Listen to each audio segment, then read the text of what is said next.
I see like 3, 4 niggas running through the crib, all black, mask on, running through the crib and shit. One nigga run to the front door. I hop out, I start shooting. Bow, bow, bow, bow, bow.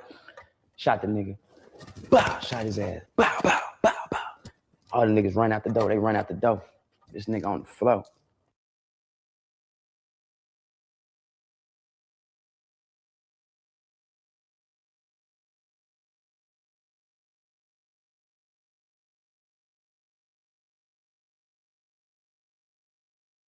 The paper trail.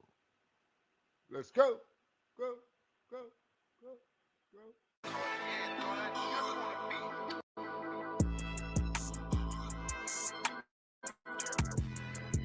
Yeah, yeah, yeah, yeah, yeah. For the love of money, niggas come around. For the love of money, some stay around. For the love of money, what a nigga will do for the love of the money. Yeah. I gotta shake it, 12 at night to 5 in the morning. They don't give a fuck now. If it's for that money, niggas gon' bark and they bite like a mother.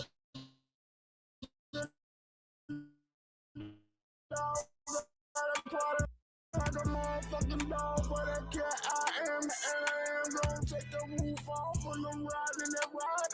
Rip leaning to the left, but I'm steady on the only right. I'm swerving with a purpose. A nigga been sipping on that purple. A nigga been cheaping on that purple. Cause I'm getting money. I'm getting money. Cause I'm getting money. And I'm laughing all the way to the motherfucking bank. And I'm telling her, tell me later. And she thinking what I'm thinking. Damn, me getting money. I woke up.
अरे मोदी ये ले मेरा जवाब कैसा लगा रुक तो कहता था कमाई को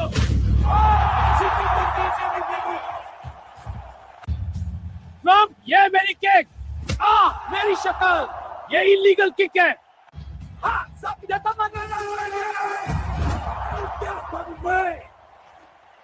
हमारे आज के विनर ट्रम्प हैं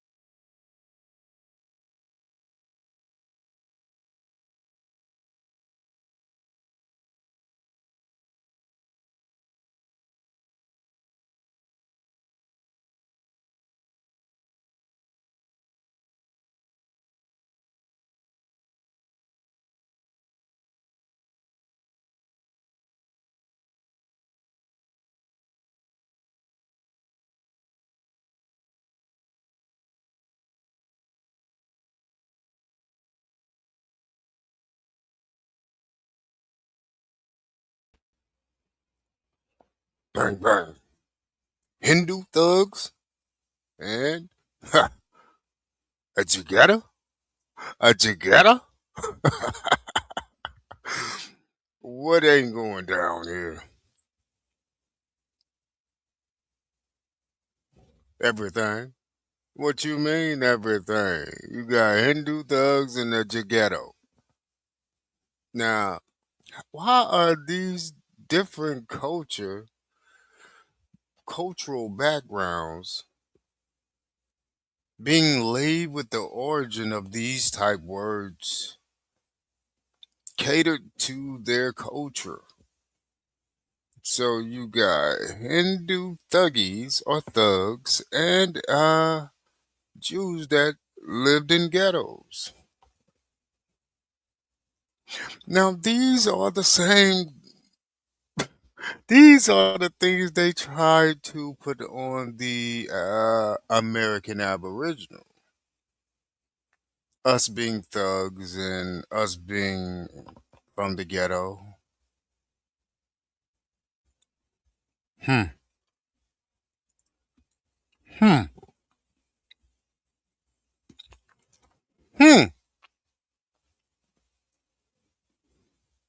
Okay. Okay. Onward we march.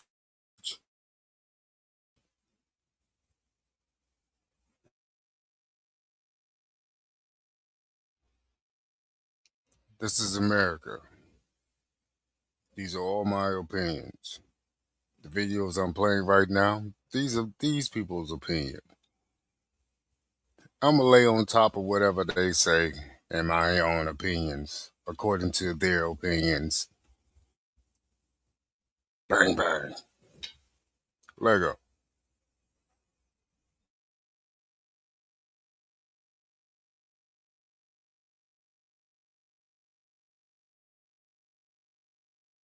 All right, there's a controversy going on online, just like there's always controversy online. This one centers around Israeli Prime Minister Benjamin Netanyahu. Is he alive or is he dead? On one side, you have people claiming that they're generating AI images and proof of life videos to prove that he's alive. The Israeli Prime Minister account is fairly active, uploading content and videos every single day. There are many on one side who say, no, this isn't real. These are AI generated images of Bibi Netanyahu. On the other side of it, like Adam Green and others,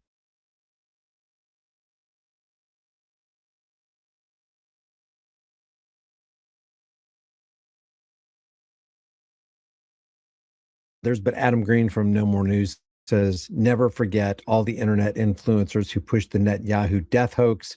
I've got screenshots of all of you. Personally, I don't know what's going on. I cannot determine it. There are AI artifacts that make it look like something screwy is going on here.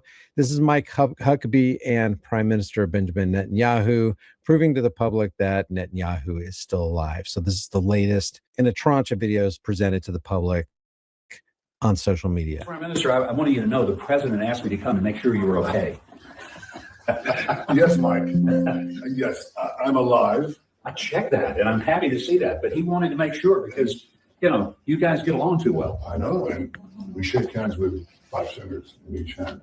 But I have to tell you, I'm alive, but I have this card. Oh. And I don't read it. So it's a punch card. Mm-hmm. Today I raised 2 names on the punch card, and you see how many more to go on this batch. You know what the good news is? My name.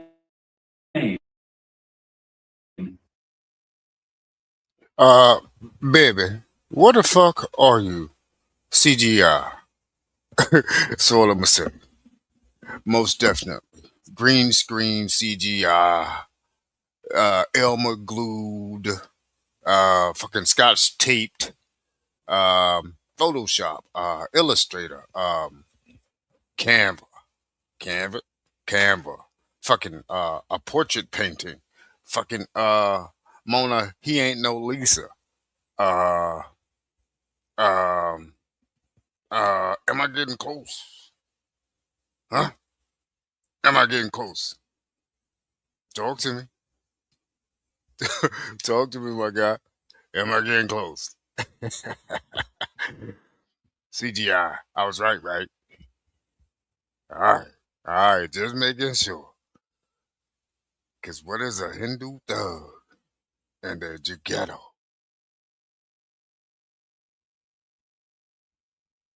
I am appalled.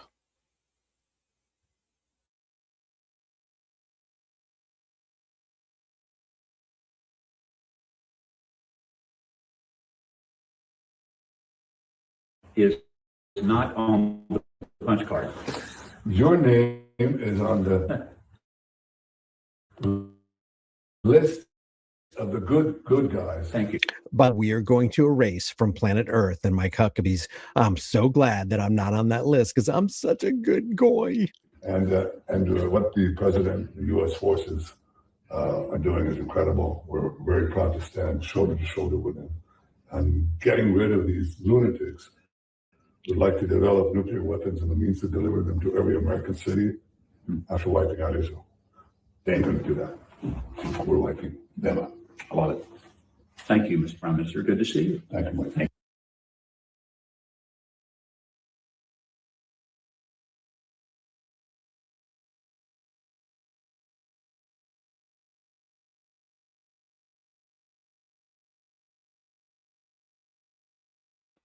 If I said my alphabet's in order, would it be CGI? I knew it. Man, what else y'all done lied about? Man, y'all lied about that too?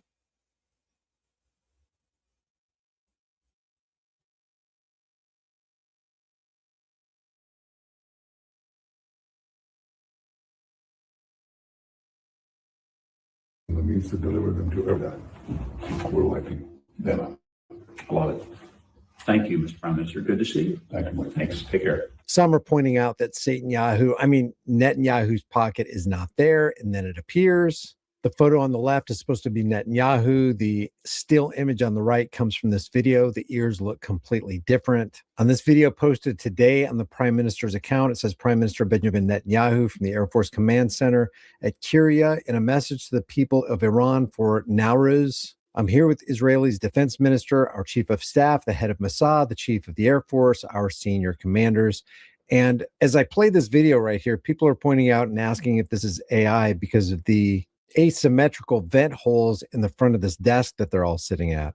Like you see this right here, it's got 1, 2, 3, 4, 5, 6 rows of vents. This has 1, 2, 3, 4, 5, 6, 7, 8. I'm here with Israel's defense minister, our chief of staff, the head of the Mossad, the chief of Air Force, our senior commanders. In the past 24 hours, we knocked out 2 of the terrorist chieftains, the top terrorist chieftains of this tyranny. Our aircraft are hitting the terror operatives on the grounds in the That boy on the spaceship headed to fucking Mars. Out of here. Why did that look like a scene from Star Trek? What the fuck in Cleon is going on here? Huh? Where the fuck are you? Huh? That boy said I'm landing on Mars in 800 hours. Face ass boy. Sir, where are you?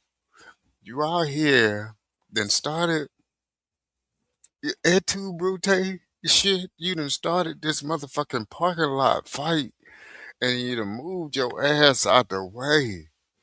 You know, push somebody else. Go on, get him. No, get him first. I'm right behind you.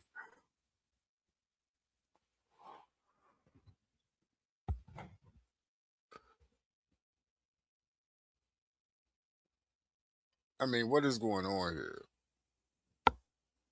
When we gotta go to this far to settle things these days with all this technology. We still are being pushed to the limit of no return. Not we, because as you can see, the American Aboriginal ain't out here fighting with other nations about Nathan. What is going on here that you guys have to firecracker each other like a nonstop 4th of July? As you stand here and lie, CGI with the effect. Whew. Butterfly on the effect. Whew. chinchilla not needed down in the South.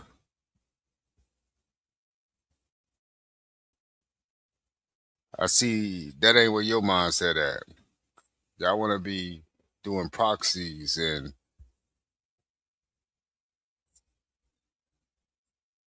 saying religion land is being overtaken, and we should come in and make sure that religion land remains by any means necessary. Because in who you trust, look at that dollar. Who puts it in your pocket? Not your goddamn job. We told your job to take the tax out your goddamn pocket. We can tell them to take more. Who do you trust? And who do you listen to? All right, bitch. Suit up, boot up.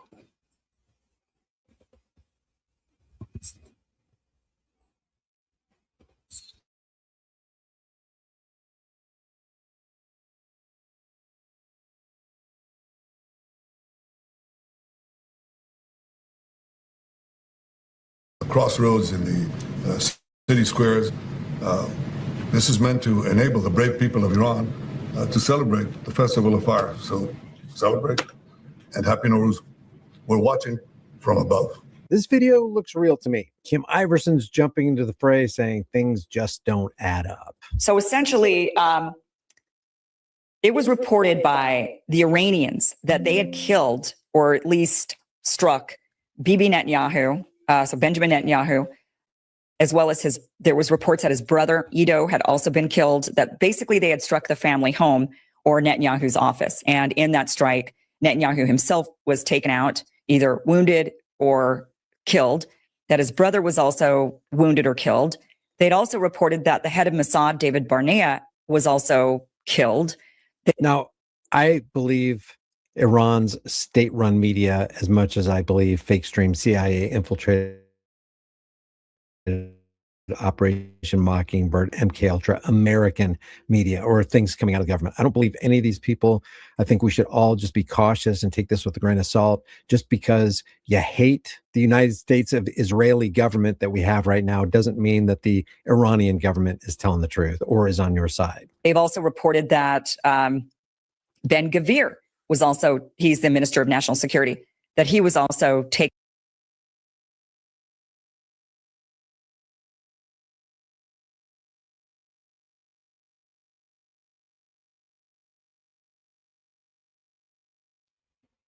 Again, these are all opinions here. Again, when you're doing proxy things, you're going to make people have proxy opinions. Huh? What? Huh? Why the fuck you running? Boy, I'm going to tell you like this. In that book, I don't know which book you go by. I ain't going to lie. But in that book, didn't your boy Jesus show up? Didn't your boy Jesus say, give me the cross, I'm gonna walk with it, stone me, stick me, hang me. But you ain't gonna never ever tame me. Ain't that what he said in your book? One of the books that goes off of what you go off. I don't know which one or spawned the other. Maybe I do, but that ain't the point of this conversation, because I'm just saying though, you hiding, but he came out. You in the closet. I don't think that's right though, for you to go in the closet there and do that though, bro. And then you put out footage as if to show that, look, player, I'm slapping fire with my homeboy. Hey, upload this to your page, player. Yeah. Make sure tag me when you upload it. I can make sure you upload that shit. Your ass be tripping. You don't know how to hit people back and shit. Let me find out. You motherfuckers in the back room slapping five. Cheers to good life and shit. You hear me? On a daily. Breakfast, lunch, and dinner. You wouldn't miss it if you got it. and you know you got it. And if you can't, you cannot take out top notch. You cannot take out top notch. They take top notch out. I don't care what nobody says. The top notch ain't. Nobody's went to jail. What makes you think that people are unalive that was at the top of this ring, huh? You think the top of the ring gonna talk? The top of the ring tell the bottom of the ring not to talk. That look, Hindu thugs and a JEWGHETTO. Mix those two together, bro. What do you have? Coolies, high-ranking coolies. I would have to say that politically, you do have some high-ranking coolies playing it cool too. You never know. And then you also have some high-ranking JEWGHETTOs. JEWGHETTO. So you got Hindu thugs. I mean, this is where the words originate at, according to their history. According to their history. But somehow the Aboriginal American has those words because ain't no motherfucking ghetto out there in Africa. I've never heard nobody say, we from the ghetto in Africa. What? That don't even go together. That's definitely not a goddamn sandwich. So just making things make a little bit more sense here. So the word ghetto is tied to Jews from the 1500s. And then I guess the word got cut out for a while and it came back in the 1930s. I know up in New York also they was using ghetto for Jewish communities upon arrival up there as well too. Correct me if I'm wrong. Again, these are my opinions. I'm just going off what I'm reading right now. So you got Hindu thugs and Jews from the ghetto. You can't make this shit up, bruh. Just don't think about what I'm saying. Think about what I've said. Hindu thugs and Jews from the ghetto, basically. I don't like. Look, look, look. We don't know if Iran and Israel are slapping five in the back room. This could be a proxy. This could be something to keep the people under control, as far as we know. Let's just say the mob is the actual bankers. Now, every spot needs bankers. And no matter what they say, the whole monetary system is coming from the play that started in America. So no matter if they're doing a monetary play out in Iran or not, it has to be something like the United States dollar. In order to compete with the United States dollars, which means that, again, who helped these Middle Eastern companies find that oil that got them all this money, that took them out of the slums? Hmm? Why the oil that we had here in America didn't take us out the slums? Huh? We got to start asking, because if their oil in Saudi Arabia and in Iran and Iraq took them out the slums, why didn't our oil take us out the slum? Because they needed America as the homeland, their new homeland. That's why they're calling the people here of that religion the American Jews or the new Jews, or I can't quite remember what was said, but they've made America the land of Israel in their eyes also. And that place over there still was being called Palestine, even in the 1800s, remember? So even in the Bible in the 1800s, it was called Palestine.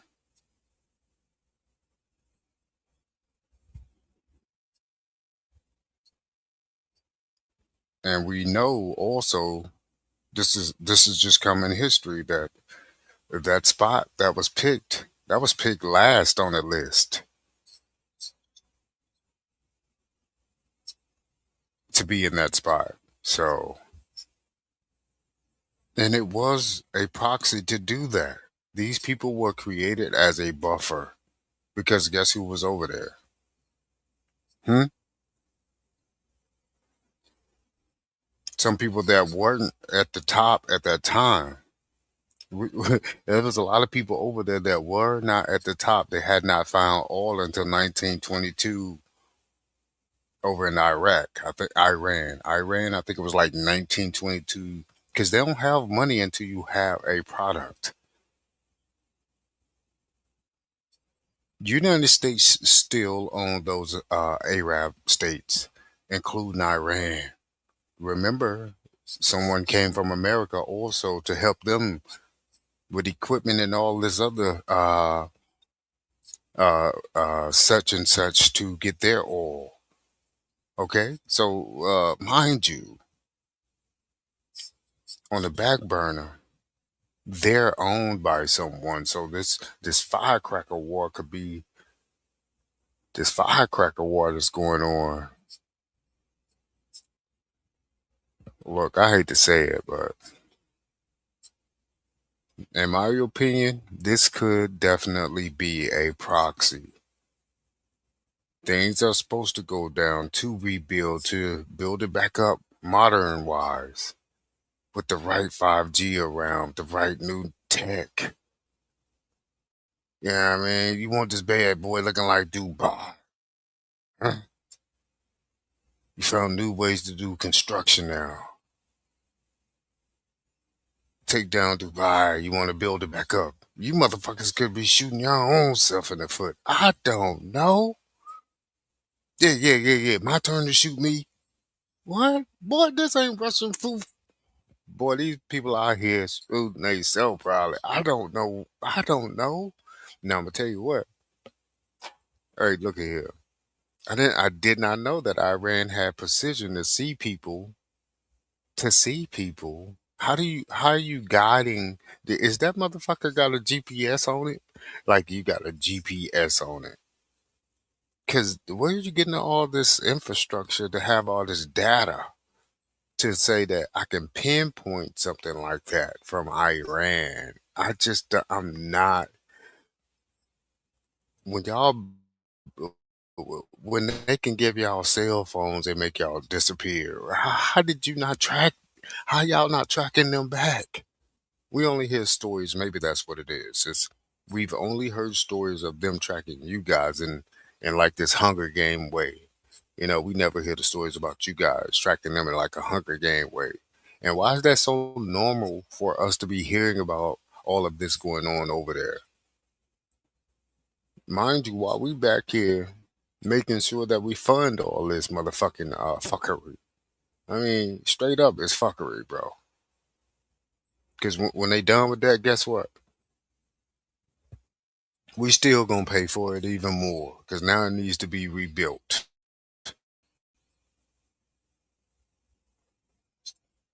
Okay, so I mean, like for real, we can't just go to school to study the Bible or to study the Torah all our lives. Boy, that's your job today, boy, boy.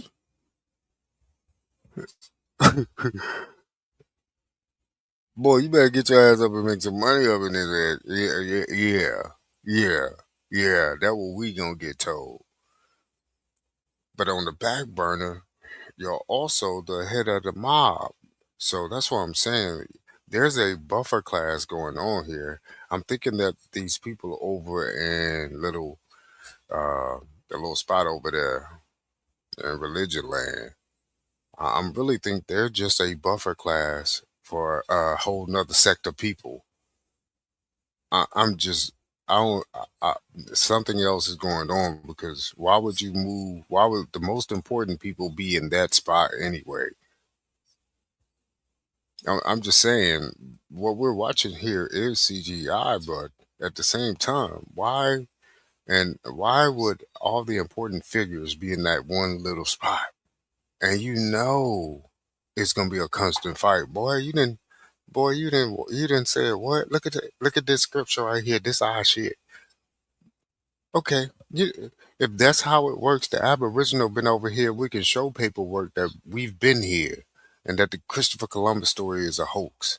That all these stories from the 17 and 1800s is a hoax. The whole Atlantic slave trade is a hoax, and we're the actual Aboriginal here in this land. So we can show that paperwork by the millions over here. Is anything being given back to us? No, we're still paying by using this damn dollar to fund all this shit. But you guys can show a scripture and take over the motherfucking world. But what by you taking over the world? What's America got to do with this though? With the original American, the Aboriginal American. What do we have to do with that land over there? What do we have to do with Germany?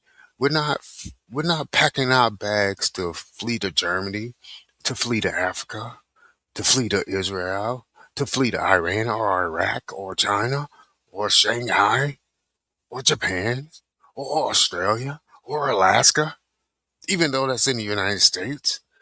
We're, we ain't doing that. We're trying to make where we're from, where we have documentation orally and documents that we've been here since before this said fake slavery story came out.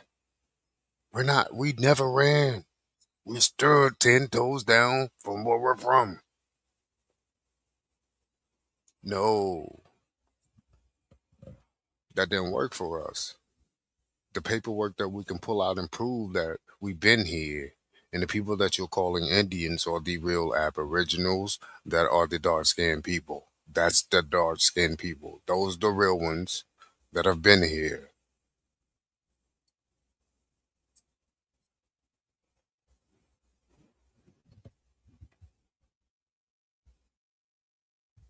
Nah, but yet and still we're dealing with alphabet party, CGI parties, fucking Photoshop parties.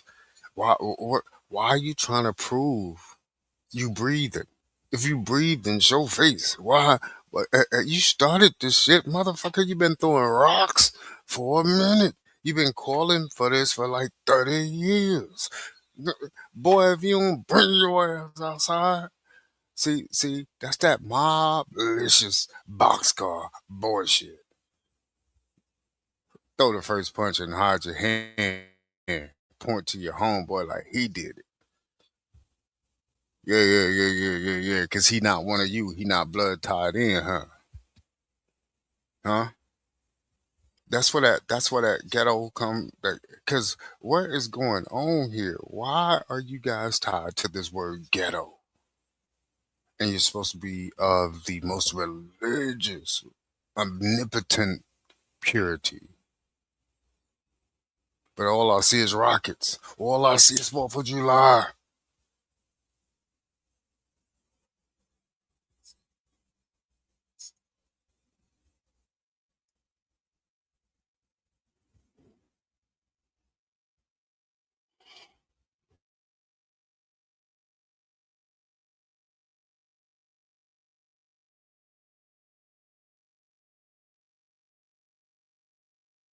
Taken out, and Tomar Bar, the Air Force commander. The Iranian said, yep, we took them out. And we also hear from the Israelis, all of the people that they claim to take out on the Iranian side and with Hamas and all of these. And so the Iranians were doing the same thing. But of course, the Israelis adamantly claimed that this was not true. The only problem was we weren't really seeing Netanyahu.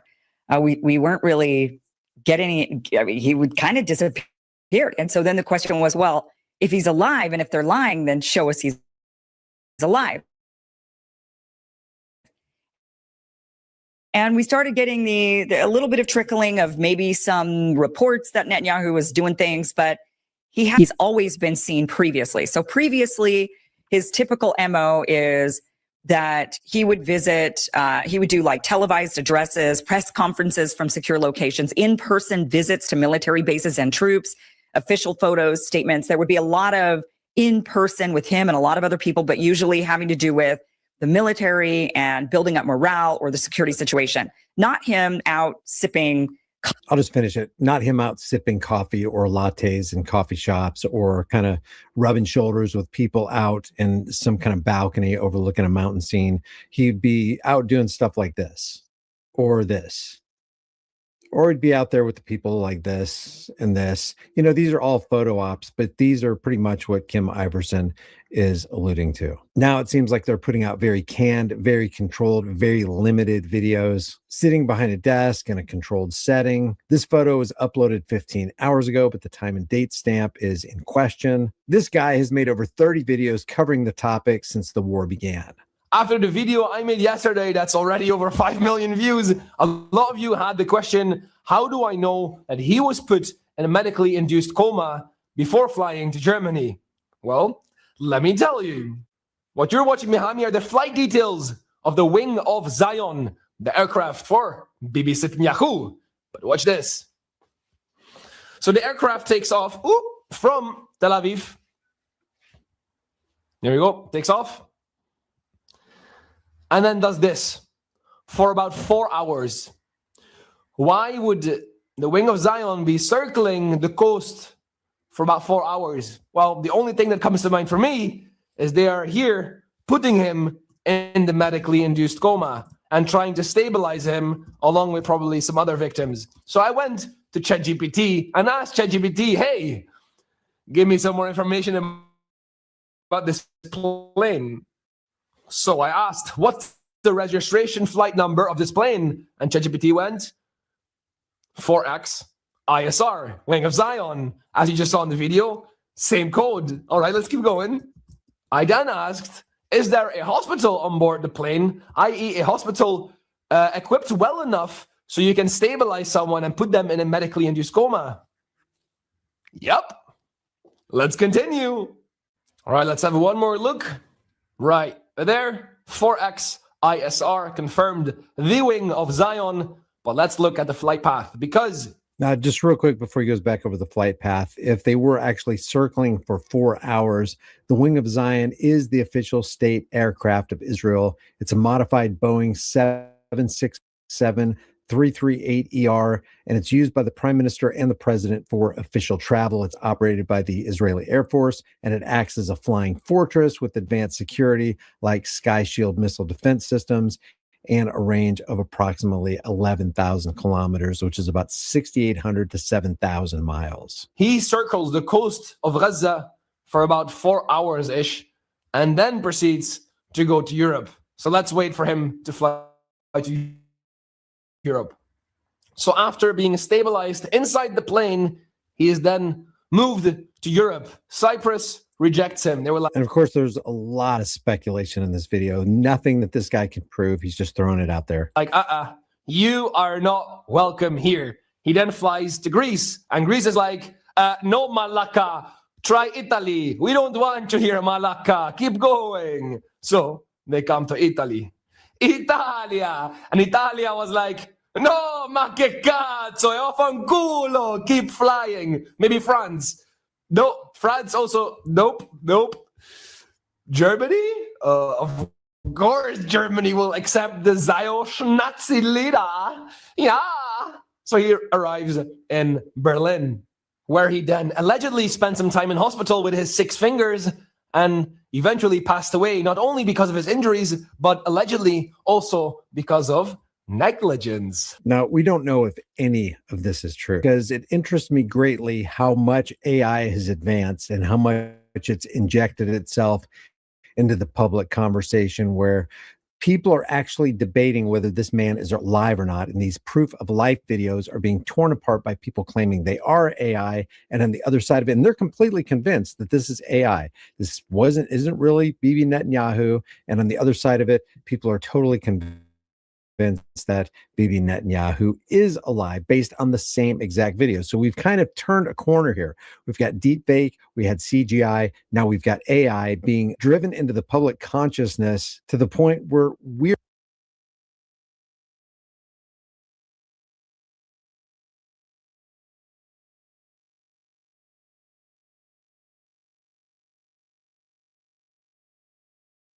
So Benjamin Netanyahu is posting one video after another to prove that he's alive, but there are significant problems in his recent video that many people thought it was the real deal. Let's go into the video and I'll tell you what the problem is. Let's watch it first.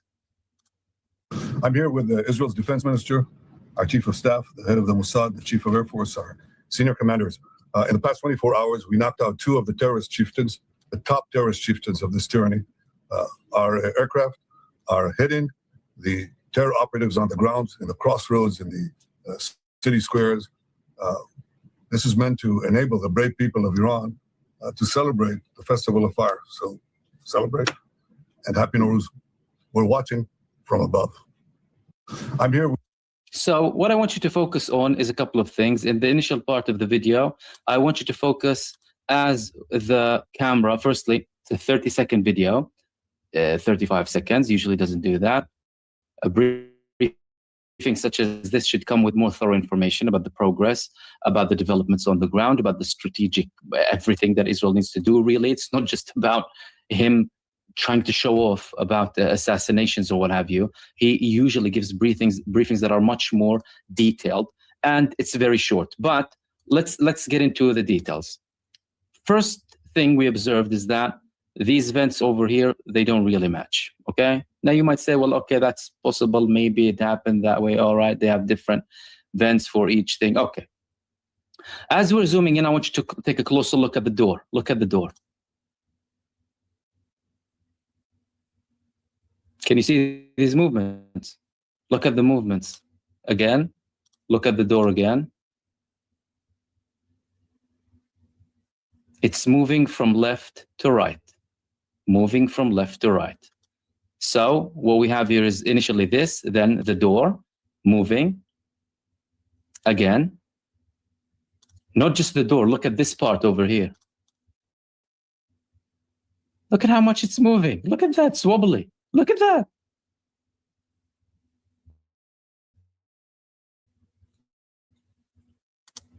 Then we have a suspicious movement from the thing that's behind him over here. Supposed to be the man taking the video, or is it a reflection? Whatever it is. Have a look at what happens here.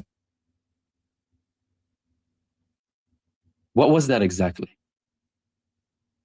And then up, what was it? Is it someone holding something with him?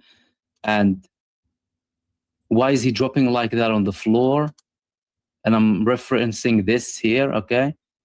Up, as if he's holding something, and then is that his arm on his hand? What is it? And then dropping down, disappearing.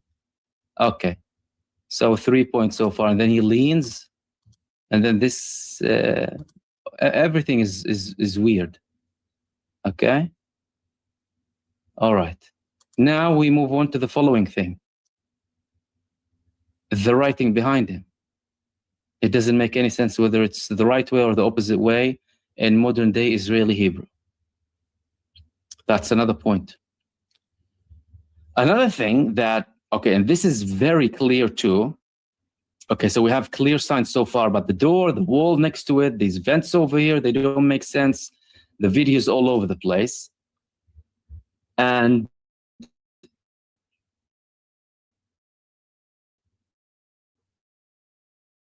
the typical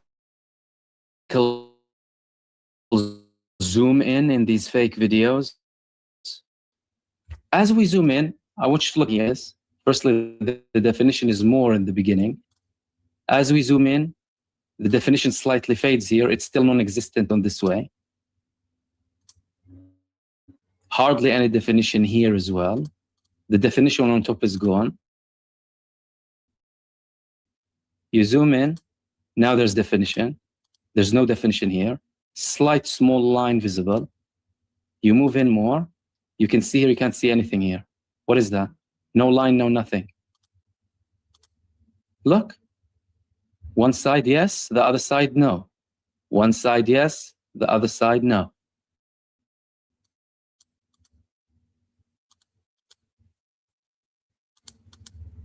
Continue. Still can't see it. Move in. Move in.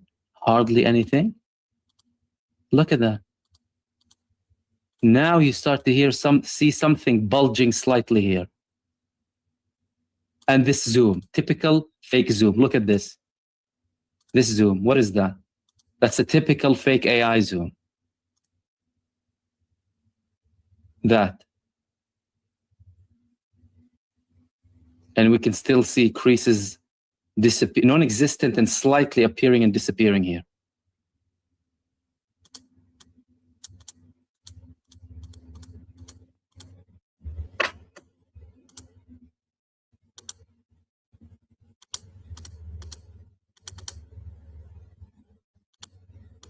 Look.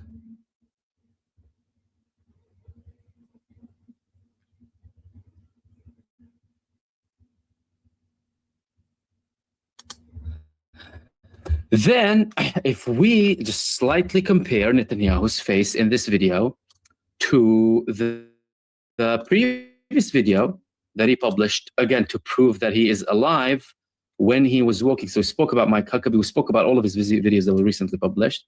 But let's speak about, compare this video to his recent video that he published on his channel. This one over here. Look at that. So look at his face here. And look at his face there.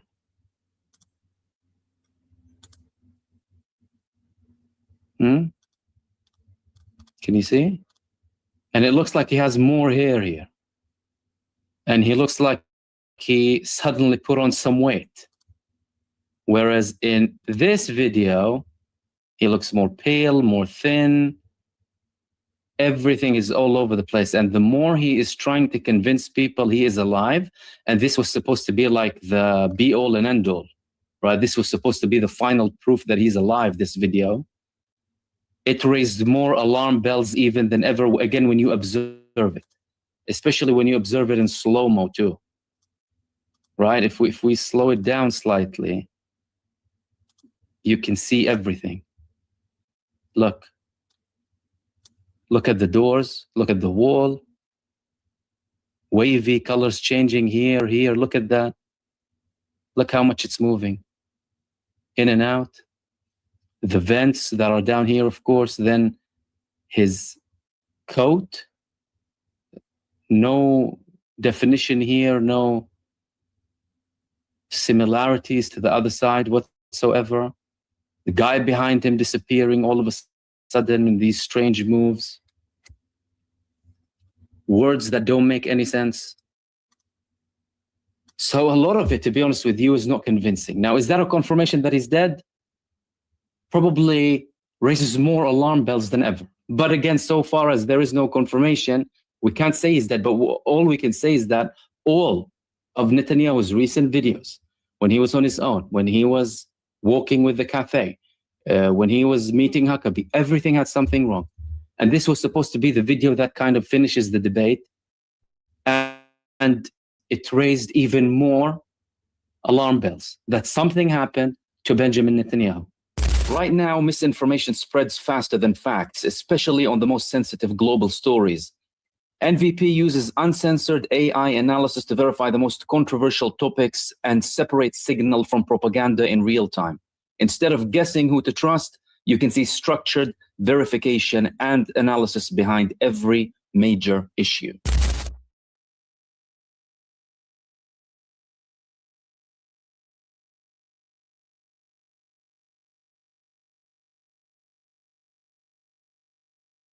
Are you confused by words for Jews like Orthodox, Haredi, Hasidic, ultra-Orthodox Jews? I come from one of the strictest of these groups, so I'll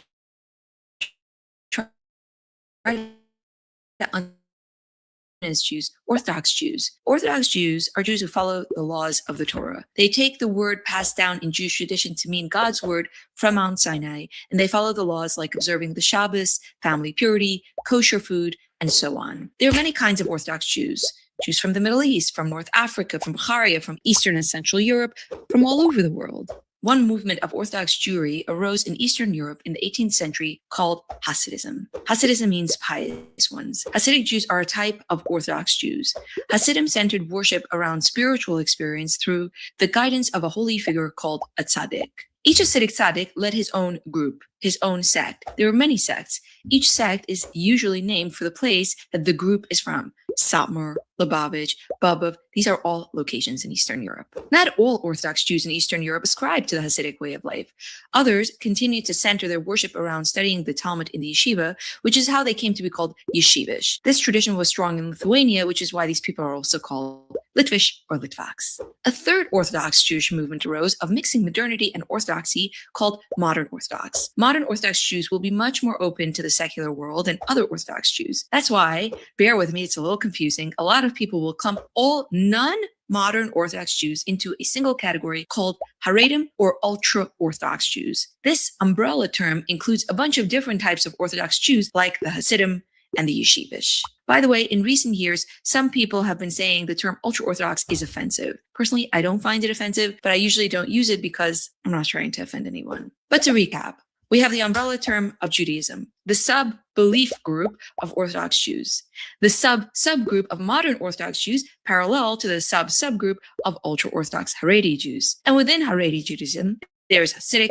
Yeshivish, Sephardi, and more. Within Hasidic Judaism, there are sects like Lubavitch, Papah, Ger, Baba, Satmar. I come from the Satmar Hasidic Orthodox Jewish community, so now you know. History facts. You didn't learn in school. The name thug originated in 14th century India to describe bands of professionals destroyed in the 1800s. In the 19th century, various writers created books about thugs, popularizing the phrase. It was later used to denote criminals and civil rights activists. The term appeared prominently in the second Indiana Jones film in 1984, but its popularity increased with the rise of gangster rap in the 1990s. Thug, word origin from Sanskrit, meaning to deceive, to cover, conceal, then into Hindi, meaning to deceive, cheat, swindle. This term started to be associated with a particular gang in India that went around robbing and killing people. All right. They were called thuggies. So from Sanskrit to Hindi into English. This is Omar Metre from Language Metre. Hopefully that was helpful. In the early 19th century, British colonial officials in India began hearing whispers of a secretive cult of ritualistic assassins who preyed upon travelers. These killers were said to be part of a brotherhood, the Hindu goddess of destruction. The thugs were not ordinary bandits.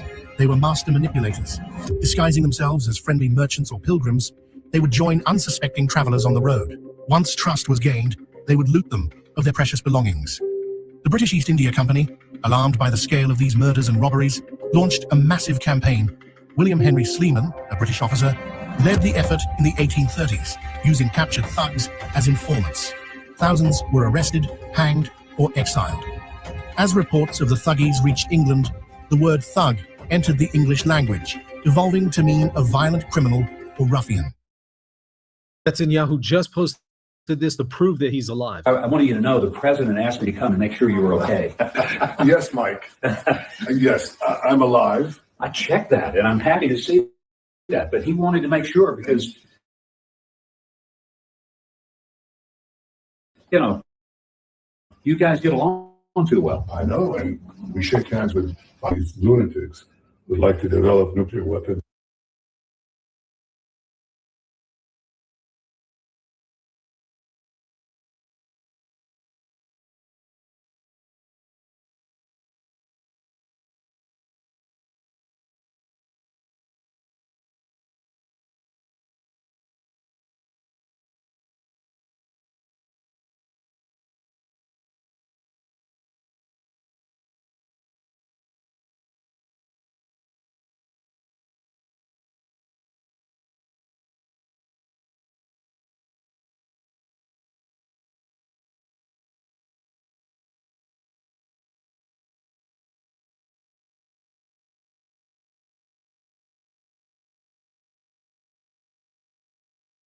and the means to deliver them to every American city. After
name from the Hindi word thug, which means swindler or deceiver, and they traveled all over India, robbing, stealing, and killing as they went. They were practiced con artists and would join up with groups of travelers, gaining their trust and robbing them of their valuables before they killed them, often adopting the children of their victims and raising them as their own. One of the most notorious Jemadar, or leader of the thugs, was Bahram Chor, the self-titled king of the thugs, who led a thug cult in Awadh until his execution in 1840, where other thugs used swords in their strangled them. By his own admission, he murdered at least 125 people during his time with the thugs, but had been present during at least 931 murders. His crimes were noted in a book titled Rambles and Recollections of an Indian Official, and he might be one of the world's most prolific serial killers. Centuries ago, a shadowy cult known as the Thugs cast fear across India's heartlands. Believing their acts appeased the goddess Kali, the Thugs saw murder as divine service. Over centuries, their crimes claimed tens of thousands of innocent lives. The 19th century saw British officer William Sleeman spearhead efforts to eradicate the Thugs menace. Through informants and coordinated raids, the British dismantled the cult's vast network. By the late 1800s, the Thugs cult had been effectively neutralized, ending a dark chapter in India's history. Their infamy inspired portrayals in media, notably influencing the villains in Indiana Jones and the Temple of Doom. Facts about the British Empire that you weren't taught in school. Did you know the villain in Indiana Jones was a film did indeed exist? The Thuggee were first recorded in India in the 13th century. They were a highly organized but secretive band of robbers and assassins who preyed on merchants and travelers, and the British recorded up to 40,000 people per year went missing because of the Thuggee. There was a religious influence as they worshipped the goddess Kali, the master of death, and it wasn't until India came under British rule that the Thuggee were finally dealt with. The great Cornishman William Henry Sleeman made it his personal mission to deal with the Thuggee. He established intelligence networks and made heavy use of informants, and he completely crippled them. 1,400 were convicted, and they were either executed, imprisoned, or transported. By solving this problem, the British gained the loyalty of many Indians, as they made life safer for traders and merchants. Like and follow for more. The stuff with Netanyahu is just getting weirder and weirder by the day.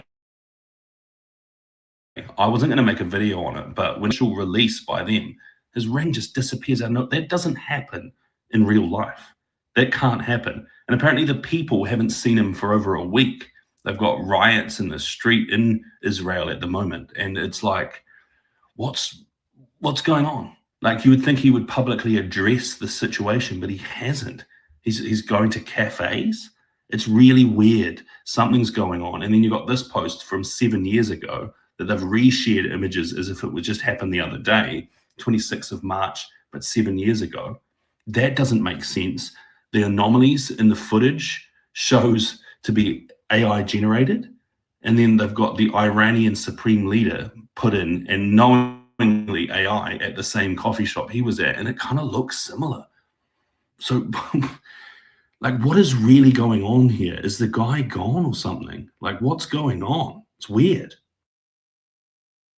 Here is what happened in geopolitics in the last 24 hours. Israel has assassinated attacks on U.S. Gulf allies, which President Trump described as unknown. Afghanistan claimed Pakistan's airstrike killed 400 people in a Kabul hospital, but Pakistan rejected the allegation. Trump said he can do anything with Cuba. A drone and rocket attack targeted the U.S. embassy in Baghdad. Canada, France, Germany, and UK warned Israel against any major ground offensive in Lebanon. UK held a state visit for Nigeria's President Bola Tinubu, the first since 1989. Philippines rejected Beijing's full sovereignty claim over the South China Sea. Saudi Arabia intercepted more than a dozen drones today. A U.S. jury convicted a Syrian official from the Assad era of torture.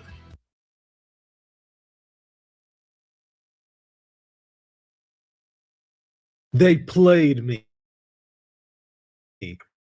Earlier today, I did a video telling y'all that right after that video, I noticed something. When Netanyahu goes to shake Huckabee's hand, his pinky goes missing. And there it is, pinky gone, pinky gone, pinky gone. And people were telling me, well, maybe it's a Masonic handshake and it's hiding in between there, or it's under his sleeve or something. No, you can see from that video, in one frame, it's there. In the very next frame, it disappears. And people normally can't make their pinkies disappear. Unless, of course, you're the Antichrist. And you know, the funny thing is, we started out today with a joke. I posted a video of Netanyahu as a magician pretending to make his ring disappear and coffee not spill, which is basically a joke about all those AI videos that they've been posting claiming it's Netanyahu. Take a look. So it turns out Netanyahu's videos were not fake. He's actually just a great magician. The pocket that moves by itself?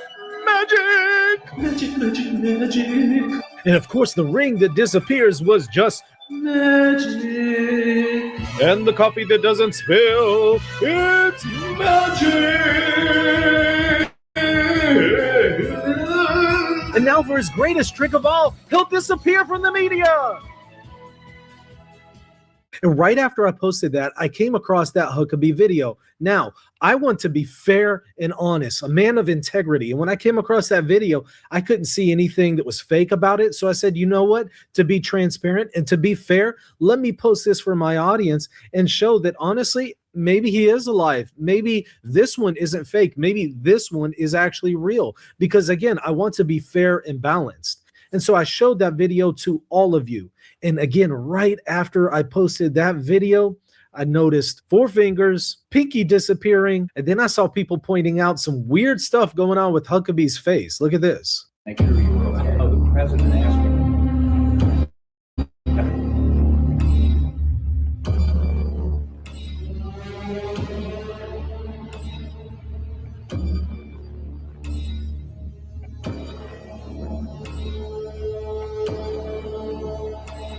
I don't know, maybe they're both the Antichrist or something. This is weird. And what's up with Bibi's ear? I don't know. It looks like something that you would see on a goblin. And the thing is, Huckabee actually posts this video on his social media account, of course, as does Netanyahu. So that would mean if this is a fake video, Huckabee is in on it. So what am I supposed to make of this? It's almost like Weekend at Bernie's, but now it's Weekend at Bibi's, where you have other public figures propping up Netanyahu as alive when, I don't know, there's a lot of question marks on whether or not he really is. And we're going to be talking more about this in the coming days. We're going to talk about why do they continue to do this. But I wanted to get this one out because honestly, I felt like I needed to correct my previous video. And I'm sorry, y'all. Maybe I'm just too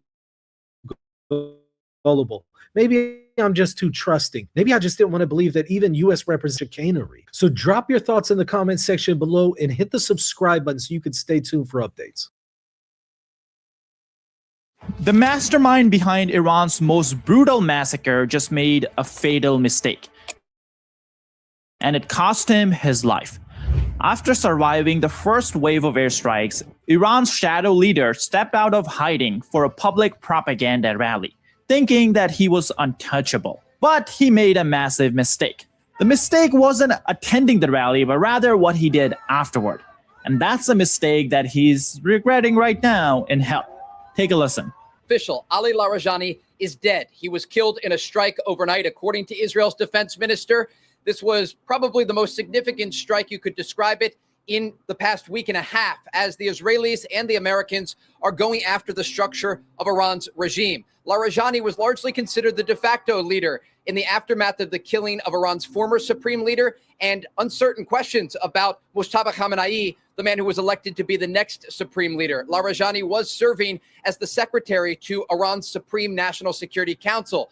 I can also report overnight the Israelis, in a separate strike, killed the top commander of Iran's Basij forces. This is a wing of the IRGC. His name is Ghulam Reza Soleimani, and he was responsible for commanding the crackdown on protesters earlier this year across Iran. An official tells me this morning that over a dozen. Now, I want to show you guys how exactly US and Israeli intelligence found him and took care of him. But before we get into that, I want to show you guys how Iranians are actually reacting to the assassination of two people who were behind the massacre that happened in January. Take a listen.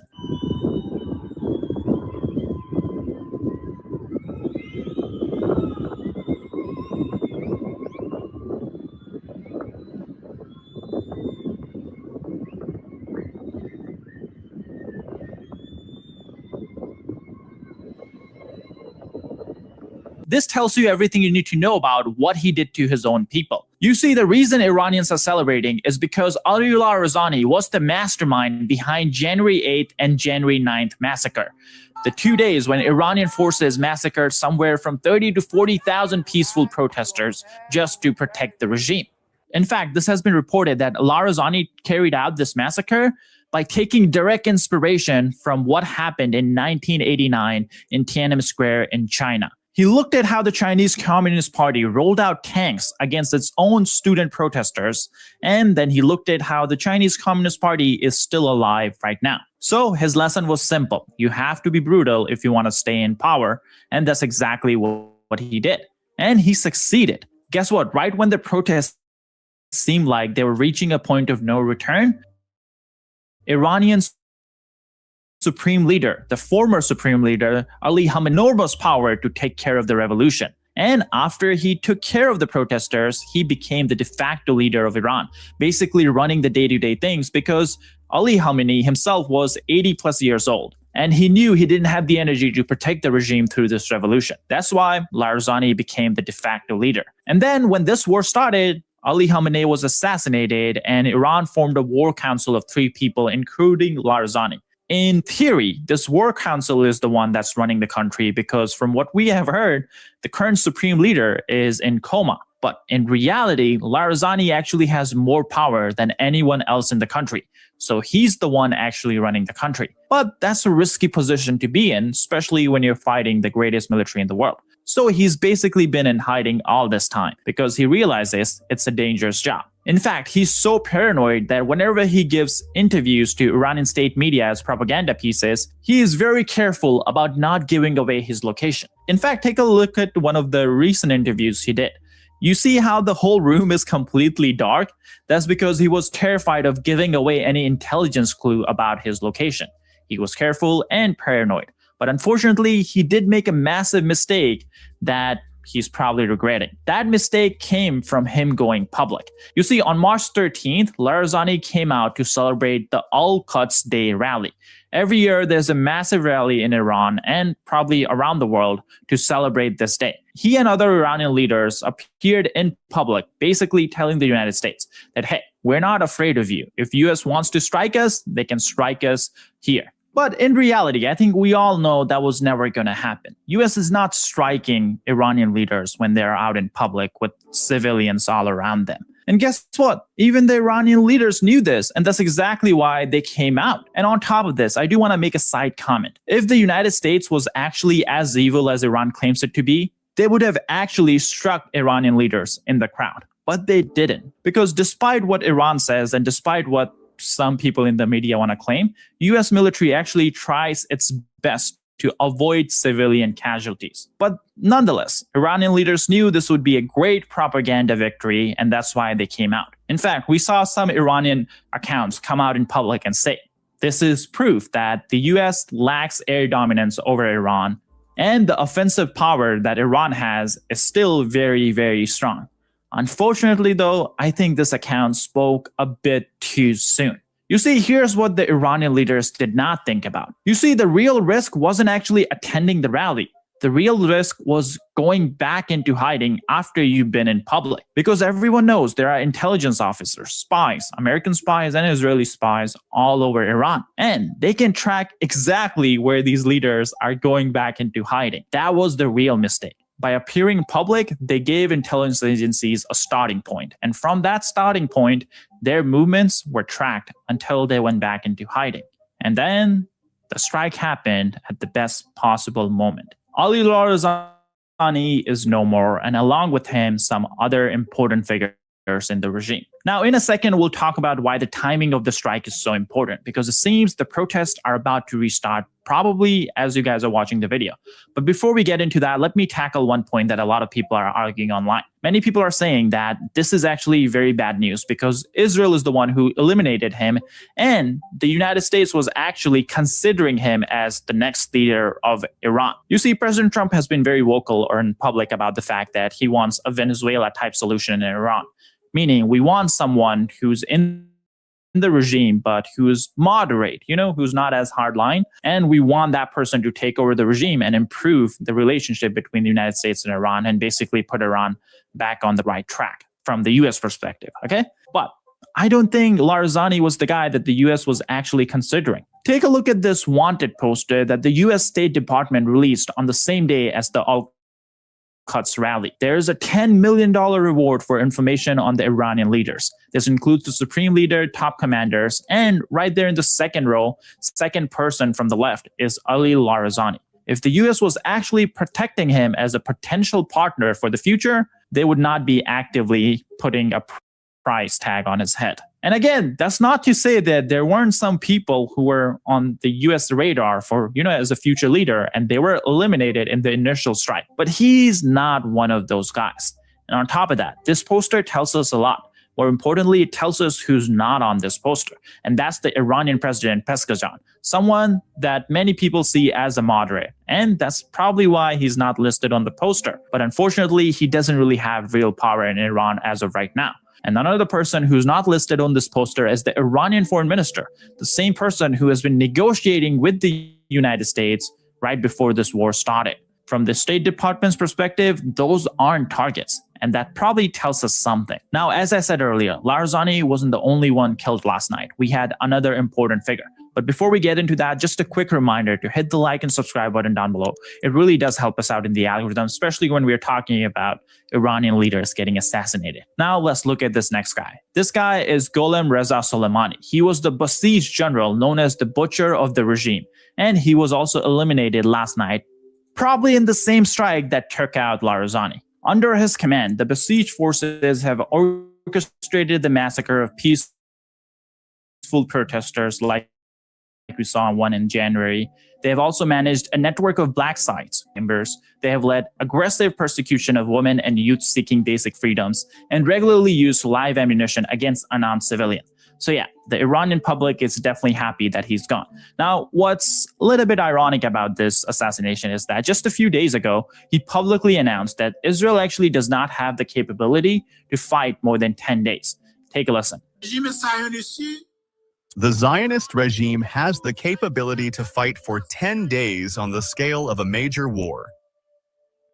This same aggressive U.S., which holds more than 50% of the world's military power, has the capability to fight for 1 month on the scale of a major regional war.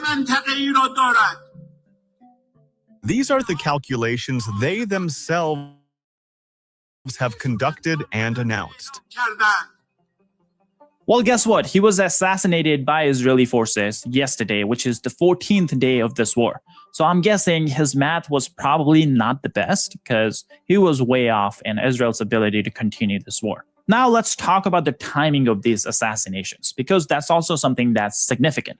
Tonight in Iran, technically that's already happening as you guys watch this. Well, tonight is the celebration of something called the Festival of Fire, which is a traditional Persian celebration held on the eve of the last Wednesday of the Persian year. During this festival, people come out onto the streets and celebrate the festival. Well, many are predicting that people will use this festival as a way to restart the protest in Iran. Now, I want to be clear. This is just a prediction, and usually predictions are wrong. But guess who's actually worried about this situation actually happening? The regime. That's because Iranian authorities are actually publicly telling people, don't come out, don't celebrate this Festival of Fire because the country is at war. And on top of that, Basij forces and IRGC forces are on the street in civilian areas fully armed with rifles and guns and telling people that they have orders to shoot if anyone gathers for any reason whatsoever. The regime is definitely preparing for what comes tonight, and that means we'll definitely keep you guys updated as to what happens. So be sure to hit the subscribe button down below, and I'll see you guys in the next video.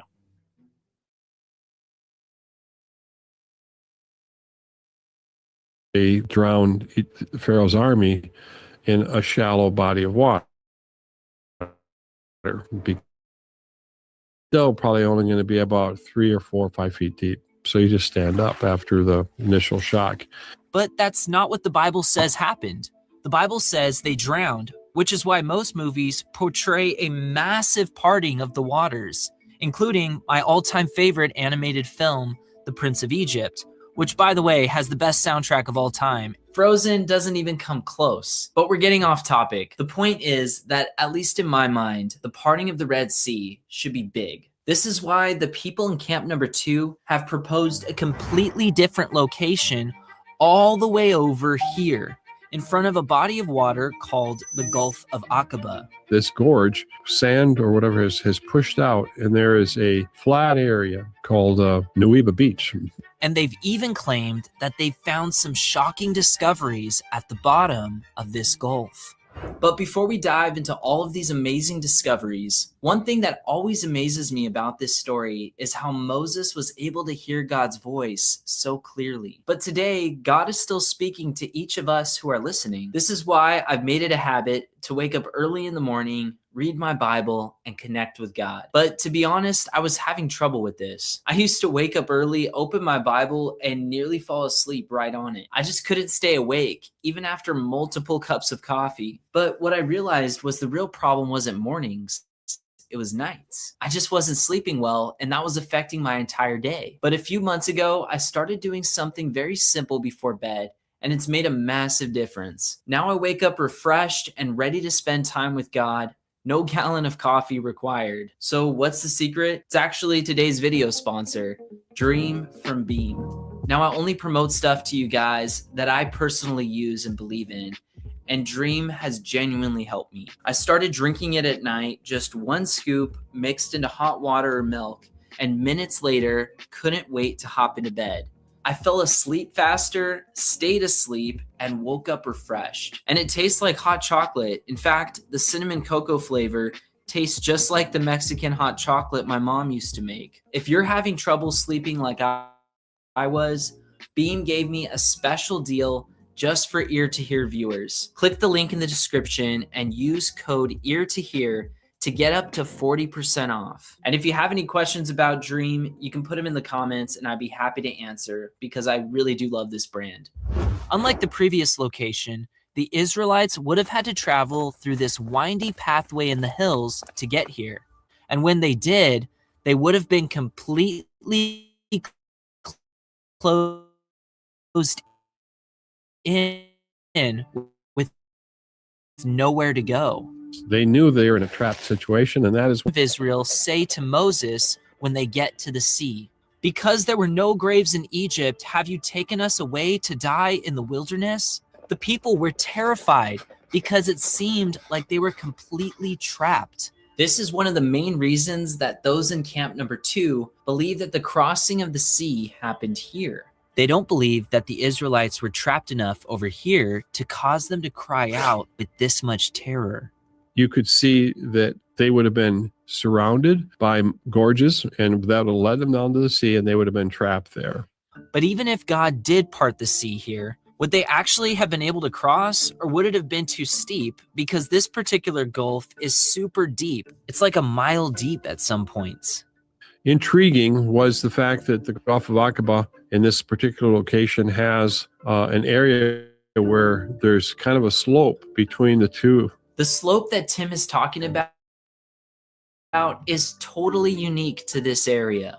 You know, there's a slope and the ground is very compact, and it appears that you could actually walk from one end to the other. Right here, there's a gradual decline about a half mile down that would have made it at least possible for Moses and his people to cross if God did part the sea here. But this isn't the only evidence that Camp Number 2 has presented. Take a look at these coral structures found at the bottom of the Gulf of Aqaba, in the same place they claim the crossing of the Red Sea took place. What do these coral formations look like to you? The Bible says that when Pharaoh followed Moses and his people into the wilderness, he took with him 600 choice chariots and all the chariots of Egypt. When suddenly God caused the sea waters to return, drowning the Egyptians and their chariots. But are these coral structures actually chariot wheels, or something completely different? Now, there's something called table coral. It has like a round, top to it, and then there's a stem on the bottom of it. So when you're searching for evidence of chariot wheels and axles and things like that, there's a lot of things that you could look at and point to. So it seems like this whole idea of chariot wheel looking coral might not be the best evidence for the Gulf of Aqaba after all. I've never seen anything that I would be able to say, yeah, that's for real. But there's another issue that we need to talk about when it comes to the parting of the waters for the Exodus. And some of you may have already typed it into the comments. Take a look at the name of the body of water the Bible says God parted, the Red Sea. Now we know that the Red Sea is over here, but we also know that the Gulf of Suez and the Gulf of Aqaba were also considered part of the Red Sea. And these lakes up here were not considered part of the Red Sea. So then, case closed. The Gulf of Aqaba must be the correct location, right? Not exactly. The Hebrew doesn't say Red Sea. That's Greek. It had a different name. And later on, the name was changed. The original Hebrew for these words here is actually the name Yam Suf. Yam meaning sea, and Suf meaning, well, that word gets a little complicated. Reeds. So then that would make Yam Suf the Reed Sea rather than the Red Sea. But if that's the case, then it would actually make more sense for the parting of the waters to have happened back over here at one of these shallow lakes where plenty of reeds naturally grow. At this point in my research, I was pretty confused. I always pictured the parting of the sea as this ginormous miracle. But if Camp Number 1 is right, and it actually happened by more natural means on a much smaller scale, then it just makes me feel, I don't know, a little less in awe of God. You know what I mean? It's confusing. Thankfully, though, I figured out a way to know which location is the biblically accurate location of the parting of the sea with a very high degree of certainty. and it has to do with the location of Mount Sinai. If we can accurately place Mount Sinai on our map, then I believe we'll be able to determine which camp is correct about the Exodus of Moses. This is because, according to the biblical account, if Moses and the people crossed here, then it would make more sense for the mountain to be located somewhere in what's known as the Sinai Peninsula today. But if the sea crossing happened here, then it wouldn't make sense for Mount Sinai to be in this region, because the children of Israel would have had to either recross the sea or go all the way around, neither of which are supported by scripture, which is why camp number 2 believes that the real Mount Sinai is in this region here. What's cool is my friend Tim has personally visited both candidates for Mount Sinai. Let's start with camp number 2 this time. The Bible says that after the parting of the sea and the drowning of the Egyptians, God led the people to a mountain where he audibly spoke to them and gave them the 10 Commandments, Mount Sinai. But there were a series of unique events that took place on their way to this mountain. And camp number 2 believes that they found evidence for where these various events took place. And it's pretty shocking.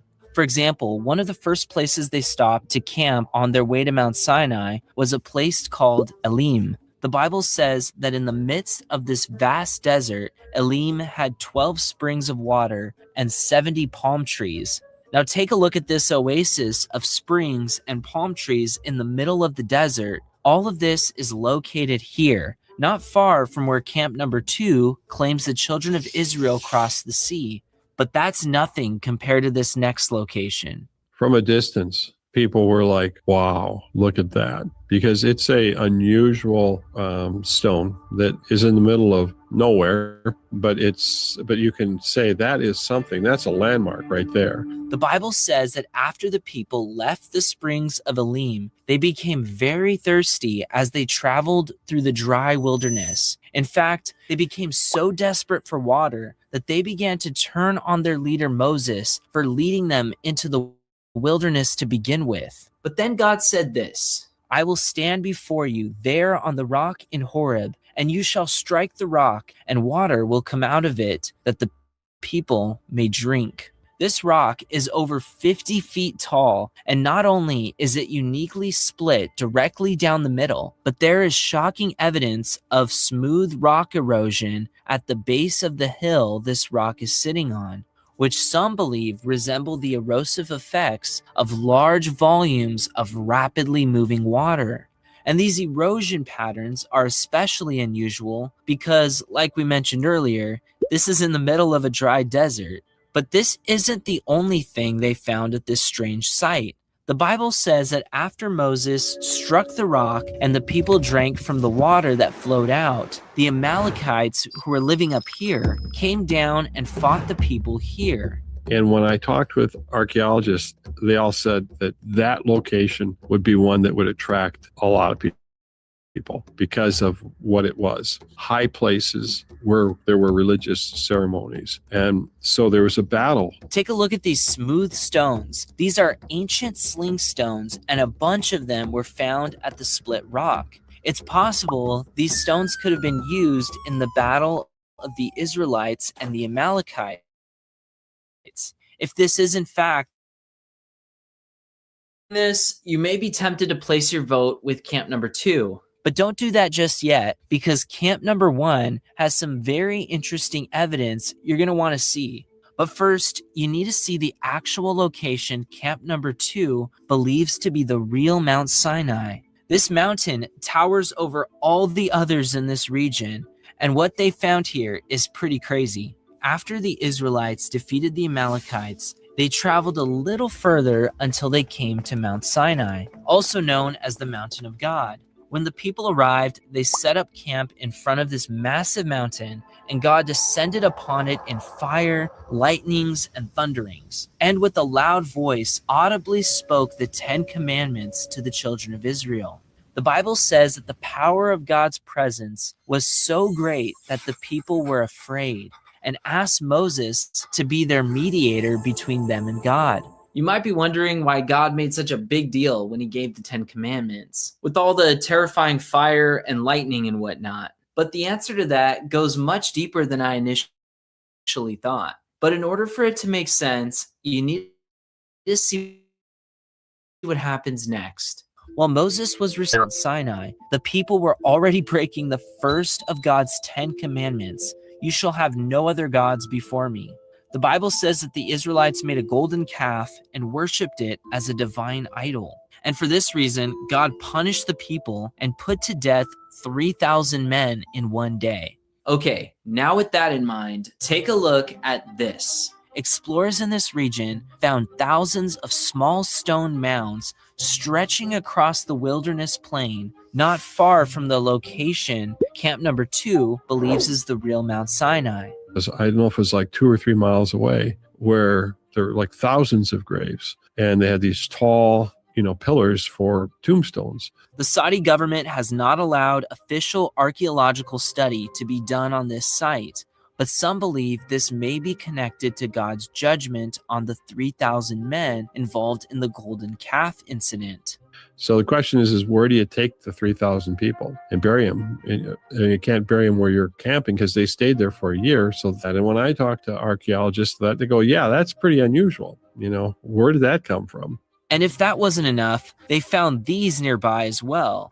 Ancient rock carvings that appear to resemble the worship of a bull or calf. Some of these carvings are even similar to the religious art found in Egypt, which would have made sense since that's where the Israelites lived as slaves for so many years. But how do we know that the ancient Israelites were actually the ones who made these carvings?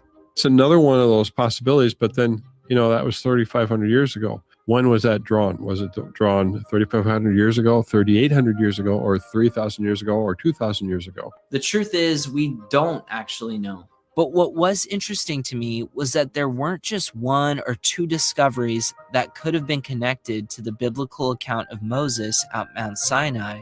There was what seemed like multiple small pieces of evidence at this location.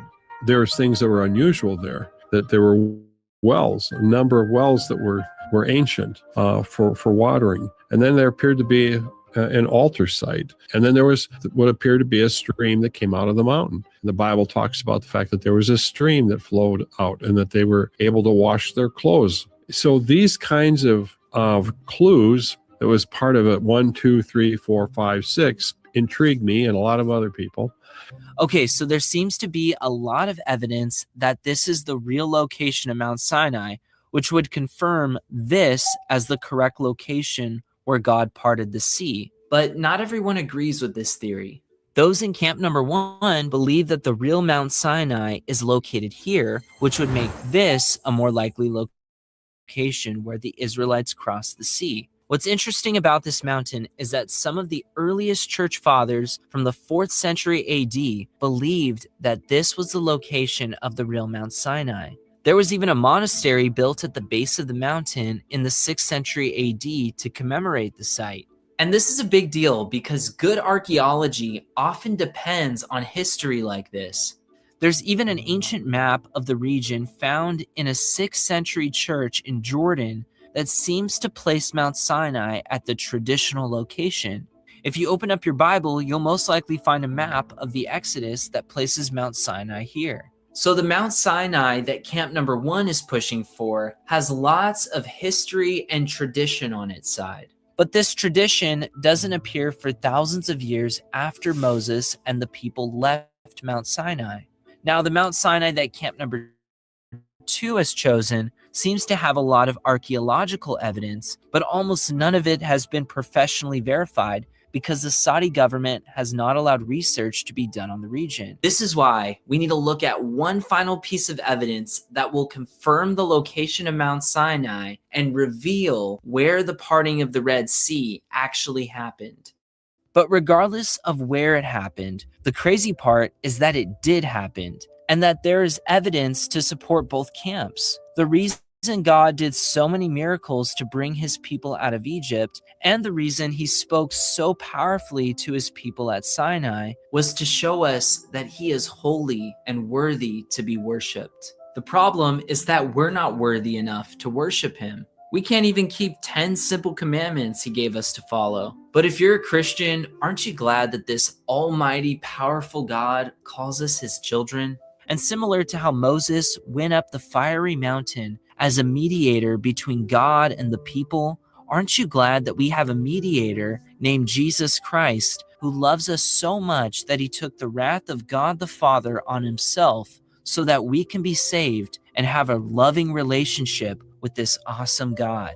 And if you're not a Christian, what are you waiting for? Give your life to God already. Okay, so what exactly is this final piece of evidence, you might be asking? It has to do with something that we spoke about at the beginning of this video. The Bible clearly says that before God called Moses back to Egypt, he was living in the land of Midian as a shepherd tending his father-in-law Jethro's sheep, which, as we already discussed, was in this region here.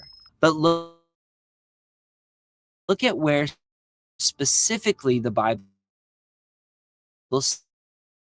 says Moses found the burning bush where God spoke to Sinai. In other words, the same mountain God appeared to Moses at the burning bush while he was tending his flock in Midian is the same mountain God brought Moses and the people to when he gave them the 10 Commandments. That if Moses started out in Midian when he was with his Jethro's flocks, his father-in-law, if he was tending sheep, he probably would have been in that area in Saudi Arabia, not gone over the top of the Gulf of Aqaba and into the Sinai Peninsula, which is what the argument is. It doesn't seem likely that Moses would have taken his sheep out of their usual grazing territory to a dry desert. This makes it unlikely that Mount Sinai is located here, and makes it more likely that camp number 2 is correct about the location of Mount Sinai. This also means... Yo, I respect people who let them get their spill out. I just want to know if they found where this god did all his magic at in front of people's face and stuff like that. So they still don't know. They got camps out here still in today's time looking for this man. So we got a whole religion land over there, and these people still looking for the land over there. They ain't found. I'm just saying they ain't found the land. But somehow the United Nations said we got a land for you motherfuckers. I'm gonna put y'all right here on top of these Palestinians. Yeah. Yeah, we see how that worked. Huh? Did y'all start a fight? Huh? Woodrow Wilson is involved in this as well too. He's the one who made the call before Britain made the call. So they made it look like Britain was in there. No, no, it was not Britain that made the call. It was Woodrow Wilson's camp that made the call. Mind you, Woodrow Wilson is the same exact one who started the League of Nations. That turned into the United Nations. So still again, rulership coming from America. Britain is a patsy for the United States. So if something goes wrong, they can blame it on Britain because nobody from Britain had no damn power until the people in the United States gave them power. That came after the Federal Reserve. Pay to play. All right, we're gonna set y'all up, but this is how it's gonna go.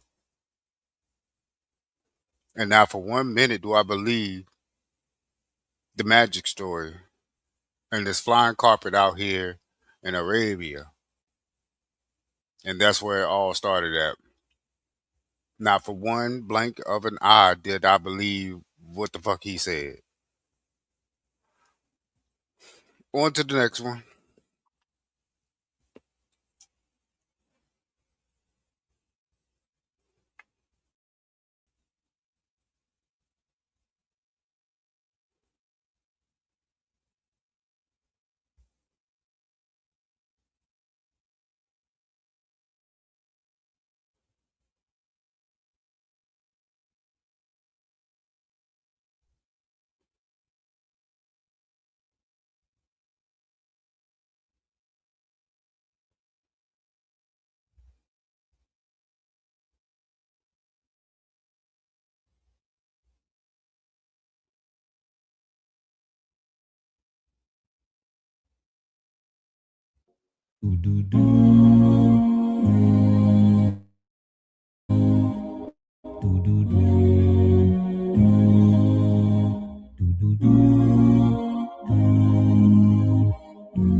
My thing is, why are there white people in this Bible? We know it wasn't no Israel until 1942. 1947, excuse me. 1947.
For centuries, Jerusalem was a sacred city for Jews, Christians, and Muslims. But in the 1900s, one political decision turned it into the center of a global conflict, and it started during World War I. In 1917, British troops captured Jerusalem from the Ottoman Empire. That same year, Britain issued the Balfour Declaration. It supported the creation of a Jewish national home in Palestine, while promising to protect the rights of existing communities. But these promises would soon collide.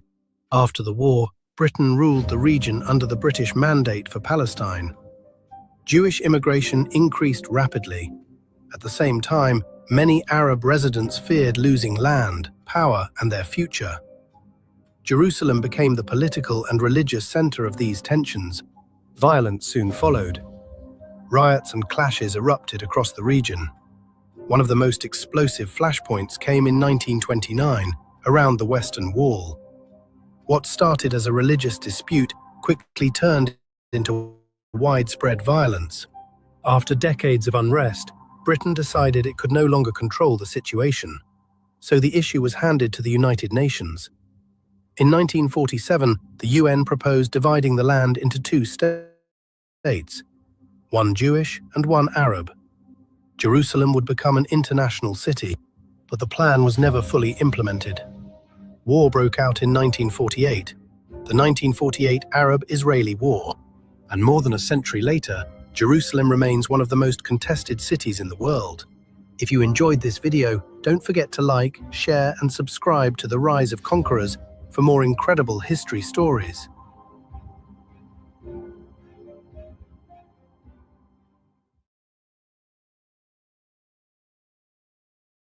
While the world argues over who's right, Israel or Palestine, the deeper forces behind the conflict often go unnoticed. Britain took control of the region and made conflicting promises. To the Arabs, Britain said, "Help us defeat the Ottomans, and we'll support your independence, including in Palestine." But at the same time, Britain issued the Balfour Declaration, promising the Jewish people a homeland in that very same land. After the war, Jewish migration to Palestine increased, especially as Jews fled persecution in Europe. However, many Palestinians saw this growing immigration as a threat, leading to rising tensions. By 1947, the United Nations proposed a plan to divide Palestine into two states, one Jewish and one Arab. And from there, the conflict. How exactly was Israel born on land that was already called Palestine?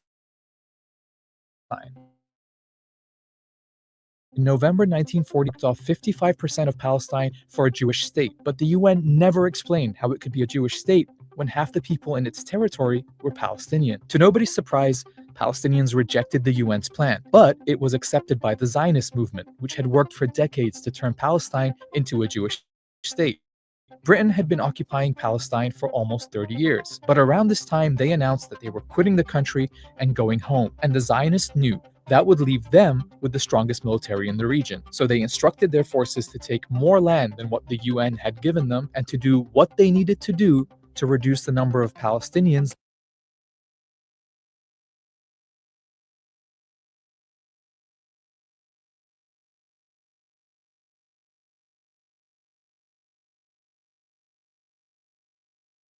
Now that sounds like a bunch of BS. So you're telling me that these Britain people occupied the Ottoman Empire because they beat them out for Jerusalem? Don't sound right.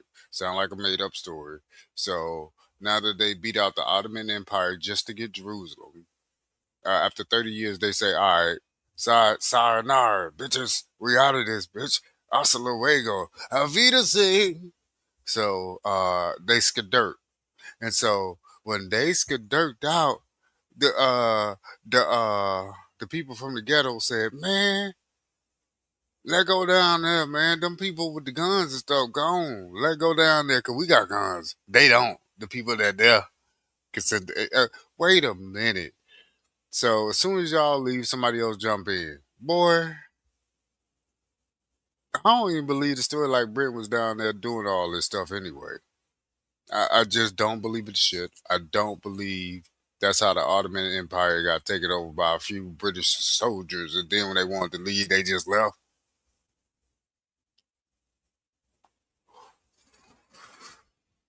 And then as soon as they leave, somebody else come in. Shit, y'all let them take it over. Why can't we? Man, this shit is not making no sense. The Jesus story ain't making no sense. The placement of the Jesus story over there ain't making no sense. The people that say they the Jesus people in religion land ain't making sense. And the United Nations said, yeah, you know what? I'm gonna see you motherfuckers over here. Get you out of my goddamn hair. Where you sending us? Just get the goddamn on the boat. What in the fuck is going on?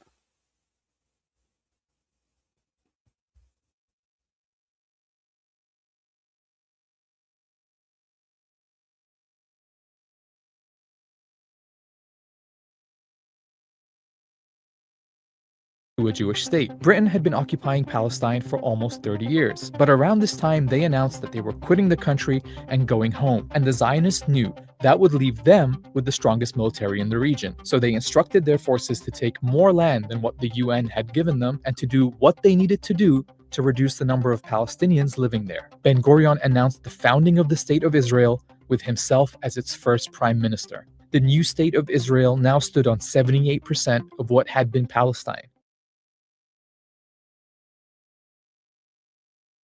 What country has the largest Jewish population in the world? First, most people are unaware that the largest Jewish population globally. Fifth place, Russia. Russia once housed one of the world's largest Jewish communities, but after enduring ethnic cleansing and persecution, it still has 150,000 Jews today. Fourth place, Germany. Despite severe persecution during the Nazi era, the Jewish community gradually recovered after World War II and experienced a significant resurgence, now home to approximately 200,000 Jews. Third place, France. Following the French Revolution in the 19th century, Jews gained citizenship and equal rights, attracting a large Jewish population of around 500,000 to settle there. Second place, the United States. Many claim America is a nation colonized by Jews, as they control key sectors of the U.S. economy. Before revealing the top spot, share in the comments why many nations have historically engaged in ethnic cleansing against Jews. The number one country, home to approximately 9 million Jews, offers cultural identity and historical belonging. That nation is Israel.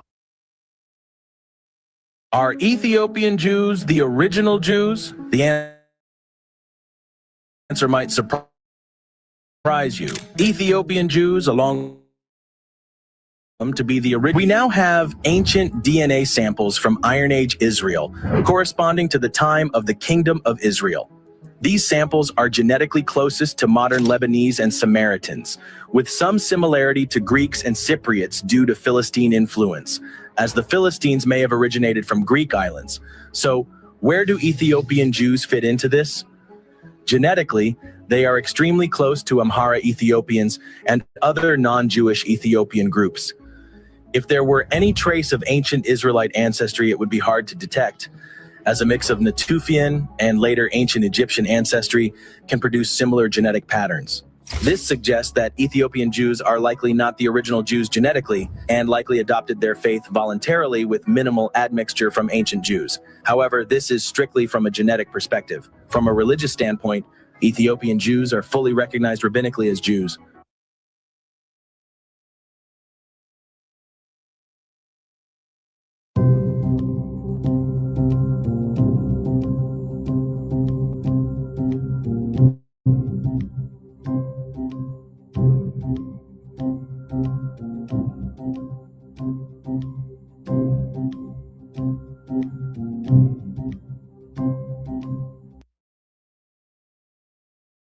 Did you know Israel could have been in Africa?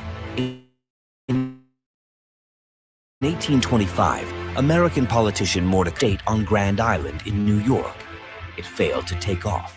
However, in 1896, Theodor Herzl, the father of Zionism, suggested establishing a Jewish state in either Palestine or Argentina. Argentina was chosen for its distance from anti-Semitic Europe and its vast, sparsely populated land.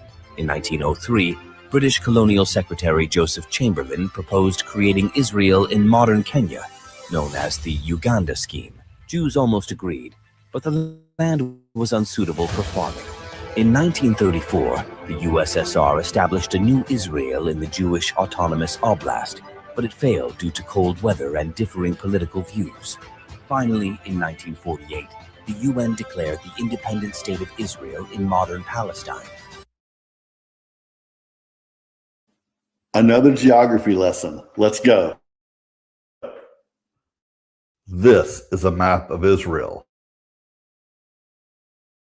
The stories really come alive when you get to know your geography.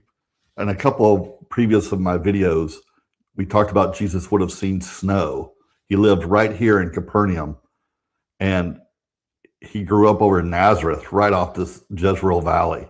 By the way, Jezreel Valley, in Revelation, when we talked about the Battle of Armageddon, that's where that's going to happen. Israelites came in right here, another one of my videos of crossing the Jordan right into Jericho. And you know in the Bible when it talks about they went up to Jerusalem, well, that doesn't mean north. It means up.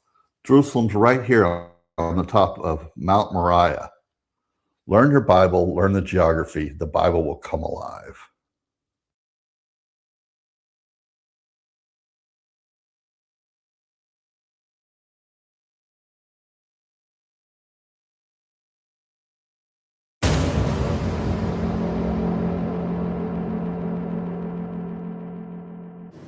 I am very glad to host again Dr. Zeev Farber from Shalom Hartman Institute. Thank you, Alex. Thank you for having me again. We hear quite often that Jews came to occupy Palestine. Why Jews disappeared from this land, where they have been for so many years? So that is a very important question. Jewish history has been very complicated, and I definitely understand when you look at the sliver of the 1800s until now. So it looks like that the Jews had trouble in Eastern Europe. They had this idea to come to Israel, and they started doing that, and they more and more come, and it looks like simply a colonizing power, not a colony in the sense of a colony of another country, right? Not like a European colony that way, but still it looks like outsiders. It was very common in Europe, and for example, Europe and the United States, many people who had a bad life in Europe, they just came and they went across the sea to the United States. I don't know, people from Ireland, Scotland, you have many Scottish and Irish family names today in the United States. There's a couple of things that are important to keep in mind about that. One, although less significant in numbers than what I'll talk about second, is that there were always Jews in Israel. Always, always, always. We have to make sure not to make the mistake of thinking about a Jew as a European Jew, as an Ashkenazi Jew, right? So there were always Arabic-speaking Jews that lived in, whether it's Jerusalem or Tzfat or Tiberias, there was all places. So Akko, so that was throughout history. So that was true in before the first Aliyah began in the 1800s. That's one thing, but that's not where the big numbers came from. The big numbers did come from people coming from other countries. Now, if you go back to how far back does the connection of what we nowadays call Jews to the land? So it goes very far back. So, for example, the first mention ever of Israel as a people predates the existence of any country called Israel. It even seems to predate the major settlement of Israelites in the hilly region.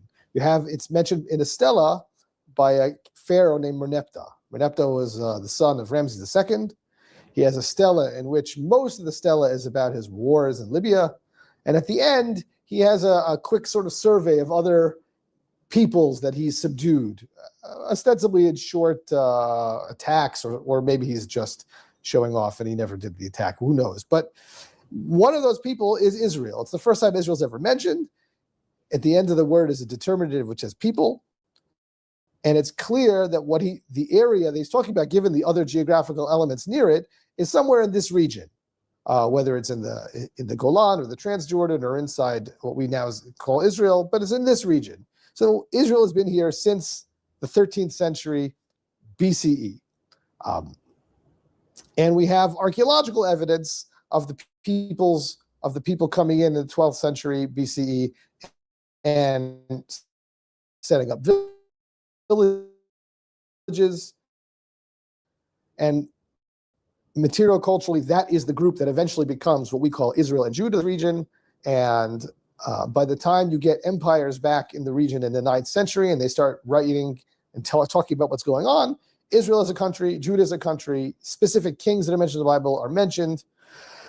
So the connection between this people and the land goes back 3,000 years. Now, what happened is, in the past, the punishment that larger nations would inflict on their vassals if they either didn't pay taxes or rebelled or whatever it was made them upset was exile.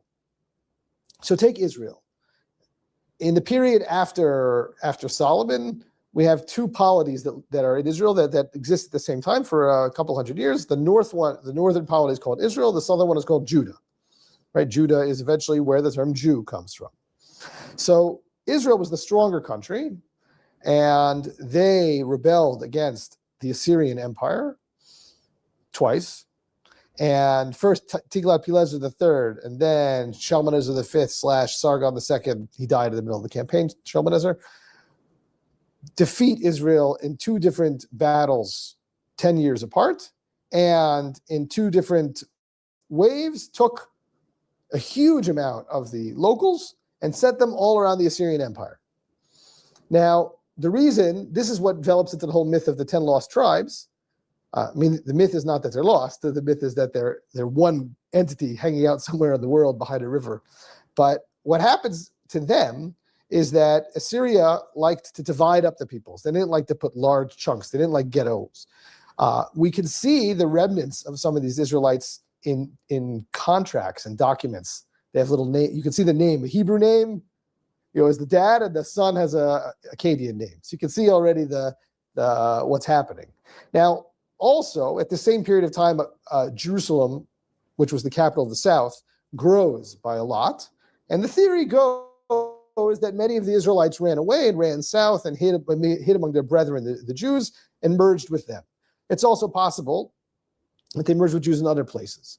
So that's it. That takes place in around 720 BCE, when the destruction of Israel.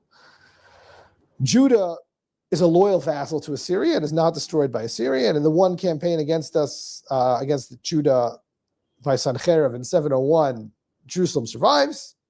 It survives up until the Assyrians collapse. There's a country called Babylonia. Babylonia becomes a new power.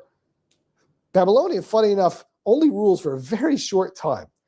In American culture, we think of Babylonia as the number one. That's because the Bible is because Nebuchadnezzar, the Babylonians, destroyed Judah and Jerusalem, and that's very important to the Bible, and therefore, but it becomes major, but really, Babylonia was a tiny blip in history at the Neo-Babylonian Empire, but they destroy Jerusalem. Now, Babylonia does things differently. What Babylonia did, and not just to the Jews, they did it to the Moabites, they did it to other groups as well, to Philistines. They take a huge chunk of exiles, just like the Assyrians did. But instead of dividing them up, they park them in one spot in like ghettos, like little Judah, little Moab, little whatever, somewhere there.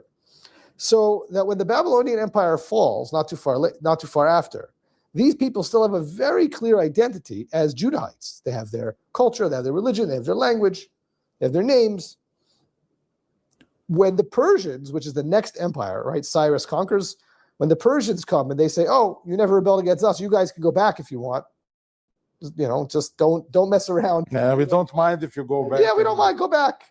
The Bible makes a very big deal of it. But I assume Cyrus is like, well, you rebelled against Nebuchadnezzar, not me, so what do I care? If you want to rebuild the temple, no right, if you want to rebuild. Do what you like. From the Bible's perspective, Judah and Persia have a pretty consistently good relationship. And what happens is one chunk return, and the other chunk stays in Babylonia. Right? Babylonia is the area we nowadays call Iraq. And you end up with two Judean communities that are in contact with each other, and they're sending their texts back and forth, they're sending people back and forth, so they're a connected group, but they live in two separate centers. Right? There's actually a third group. Another group escaped the destruction by running away to Egypt. And you have a group of Judahites that are living in Egypt. One particularly famous in the city of Elephantine, but not only there. And these groups stay in touch with each other and more or less keep a certain ethnic, cultural, people, and even religious identity. Same God, same holidays. There are debates and there are differences, but there's a lot of similarities. Now, the ones that come back to Judah reestablish the country and live here for hundreds of years. They rebuild the temple. At one point, after the Persians have fallen and the Greeks take over, because of the way the Syrian Greeks, Antiochus IV, treated the Judahites rebel and win. That was a new thing. One of the only times anything like that ever happens. Beginning with Judah Maccabee, then his brother Jonathan, and finally under his brother Simon. They win, they get their own country. They rule the whole area. This goes for a while until Judah is conquered again by a Roman king named Pompey. He's not really a king, he's part of a triumvirate, but he was a powerful guy. From our perspective, he was pretty much like a king. And we're ruled by Rome for a while until it gets to the point where there's a major rebellion against Pharaoh Nero. Nero's very famous, right? Fiddled while Rome burned. He also, and that continues under the king Vespasian. Judah loses majorly. It's a very long war. The Romans are very, very upset. They destroy Jerusalem again. They destroy the temple. They take thousands of Judahites and sell them on boats. They take them to Caesarea. They sell them into slavery. These slaves are taken all throughout the Roman Empire, purchased. Over the next X amount of years, there's another rebellion one in the diaspora, and then finally, if the famous Bar Kokhba rebellion, when the Judahites learned that Emperor Hadrian wanted to build Jerusalem into Aeolia Capitolina, a pagan city in honor of Jupiter. There's another rebellion that also lasts several years. It is strong enough that they actually recall Roman soldiers from England, only from England, and bring them here to join the war. Bar Kokhba loses. The Romans are furious. They level much of Judah. Again, a whole bunch of Jews are sold into slavery. They only are living in the Galilee at this point. More and more Jews are being sent around Rome. And now you have an area where the Jews become a very interesting people. There's some that still live in the main country, in the Galilee, but a huge amount are either living in Iraq, still, that same group that hundreds of years earlier was sent there, and the ones in Egypt that escaped, and a whole bunch in Europe.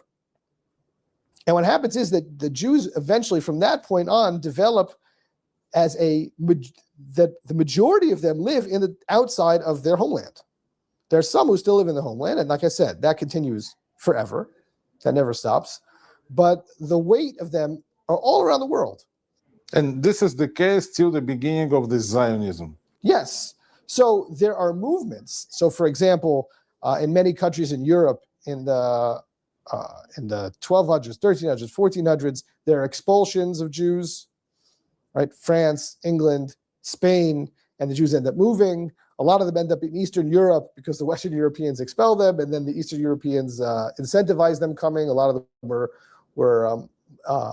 worked with money because the Christians weren't allowed to. Christians were not allowed to loan each other. It was not a simple. It was a hard life for Jews to live in the exile. It was, yes. Put it this way. Yeah. So what happens is they get incentivized to come somewhere, and then the politics change. Suddenly they don't want them there, and it's bad, and there are pogroms, and they have to move somewhere else. It was a hard time. And keep in mind that throughout all this period, if you were to walk into any synagogue of any type, Sephardic, Ashkenazic, Yemenite, whatever you want, and open up a siddur, a prayer book, you will see prayers about someday we're going to return. Right? That was a theme that existed for 2,000 years. Right? The Hatikva has that line, for 2,000 years we've been waiting. That's literally true. You can find that in ancient texts. So for whatever reason, it was the period of the late 1800s with Herzl, et cetera, where this idea became a political possibility, right? Because of the nature of nationalism at the time, because the way the Ottoman Empire was working and willing to sell land. There's a lot of factors that made it possible at that period. But it was a long-held dream. And it's just important to remember that the Jews don't begin as a culture that lives all around the world, in Europe or in Arab countries. They begin, as far as we know, as a people who live here. And they wanted to preserve their dominance, they preserve their life in the land of Israel. Yes. It just could not happen because what you described. Yes, so because there's constant conflicts and wars with the external superpowers. This is a tough, tough neighborhood. It always has been, and it remains so. Yeah, so in this way, we understand that Jews had to live difficult life in the exile, and no surprise that Zionism came in the 19th century. Zev Herzl, the first one who wrote a book, State of the Jews. Right. And they came back now to the land, and this is basically the story. Yeah, that's why we are now, you and me, myself and yourself, we are sitting here currently in Jerusalem, in Shalom Hartman Institute. I hope that helps to some people who are not so familiar with the Jewish history, just to understand the basic things. Yeah, when you hear in the news, Jews came back, Jews came to occupy. So I hope that explains our case in some way. Our story, I would say, it explains our story, how we came back to the land of Israel. Dr. Zev Farber, thank you very much. Guys, stay tuned for more on the Global Insights channel.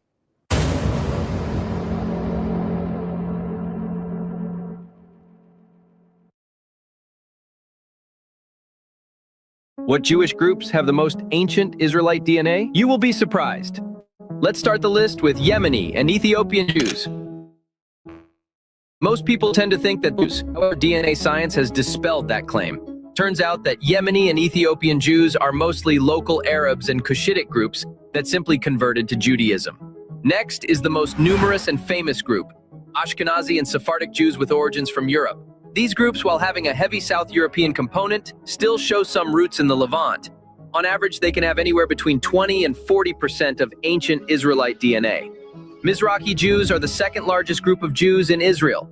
They have origins in the Middle East, Caucasus, and Central Asia. This group is highly diverse, as it can include Jews from Dagestan, Uzbekistan, Syria, Iraq, and Egypt. Due to this diversity, they have a higher range of ancient Israelite admixture, which can range from 15% and all the way to 60%. Finally, the group with highest ancient Israelite admixture has remained in the Levant since the ancient times.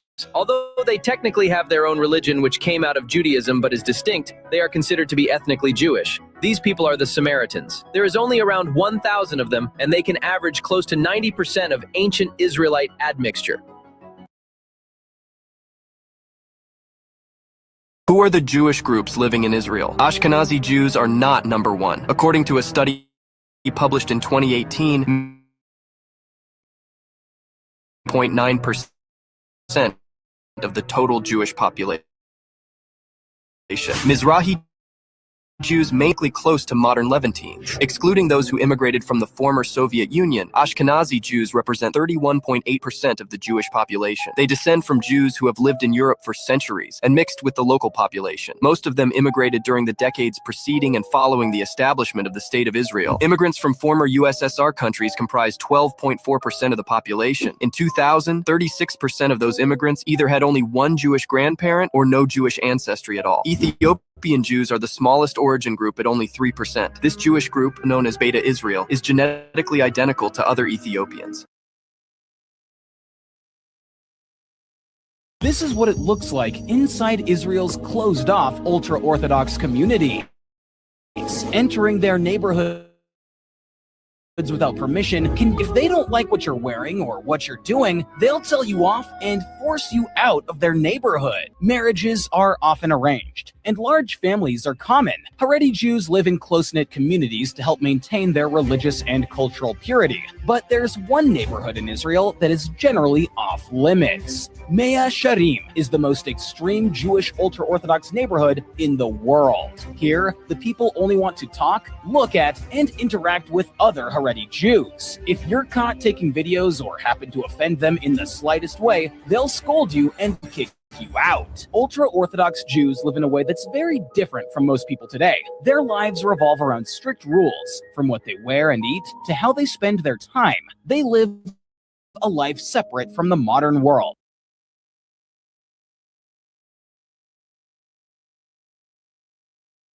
Deep in the heart of Rome lies a hidden corner of history, a testament to a dark time in the city's past, the Jewish ghetto. In 1555, Pope Paul IV ordered the city's Jewish population to be confined to a small area, with many families forced to live in cramped and squalid conditions. The district was actually lying very low near the Tiber River, which often flooded, so there was a rampant disease of cholera and malaria. During the plague of 1656, 800 out of the 4,000 inhabitants died. Despite these harsh living conditions, the Jewish community continued thriving. 1870, the Papal States were dissolved and the Kingdom of Italy was born. With this shift in government, the requirement for Jews to live in the ghetto came to an end. And by 1888, the walls were torn down and the neighborhood was open once again. Despite centuries of oppression and an ever-changing city, the Jewish identity continues here in Rome. Stay curious, my friends. In Venice in 1516, the government decided to force all the Jewish people to live in a specific area of the city. This area became known as the Jewish ghetto, and it's actually the reason why we use the word ghetto today. Jews weren't allowed to leave at night, and they had to walk across bridges that were locked during the day. When I first arrived there, I saw somebody with the Palestinian flag outside the window. It's a reminder of the difficult past and present, but shows the importance of a Jewish homeland. Largest Jewish populations excluding Israel. Number 5, Argentina 175,000. Latin America's largest Jewish population, mainly in Buenos Aires, involved in trade and industry. Number 4, United Kingdom, 292,000. Mostly in London and Manchester, active in media and government. Number 3, Canada, 393,000. Centered in Toronto and Montreal, contributing to business and academia. Number 2, France, 440,000. Europe's largest Jewish community, primarily in Paris, with a strong presence in politics and arts. Number 1, United States, 5.7 million. A major Jewish community, mainly in New York, Los Angeles, and Miami, influential in finance, law, and entertainment.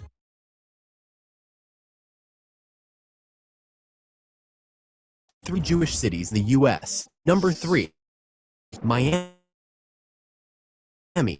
535,000 cuisine, Florida's largest kosher supermarket chain. Number 2, Los Angeles, 620,000. Houses America's largest Persian Jewish community of 50,000 plus. Pico Robertson boasts 30 plus synagogues in 1 mile. Number 1, New York, 2.1 million. It has the world's largest Hasidic community and the most kosher restaurants globally. Borough Park is 75% Orthodox, with 300 plus synagogues.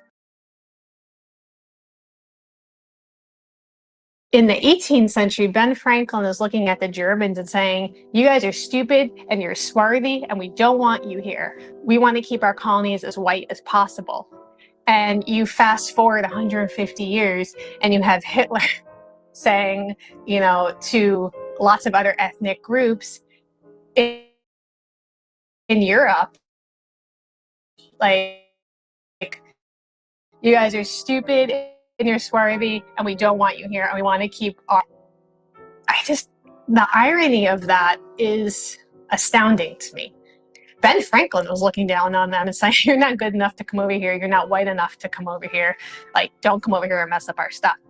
But I want to just make the argument here that I don't think white is a thing. Like, white is a color of a crayon. Hi, I'm Danielle Romero, and thanks so much for being with me on my channel, where I have been delving into my family's ancestry and how that connects to the American story and the immigrant story.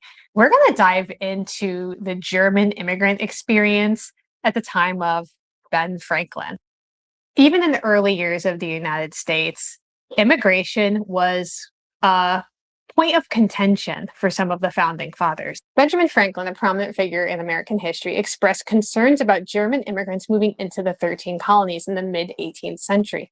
In his essay titled Observations Concerning the Increasing of Mankind, Peopling of Countries, etc., which was written in 1755, Franklin reacted to the influx of German immigrants and the potential negative impact on the American colonies. And a little bit later on in the video, I want to share some of the pretty shocking things he wrote about the German immigrants coming to the country.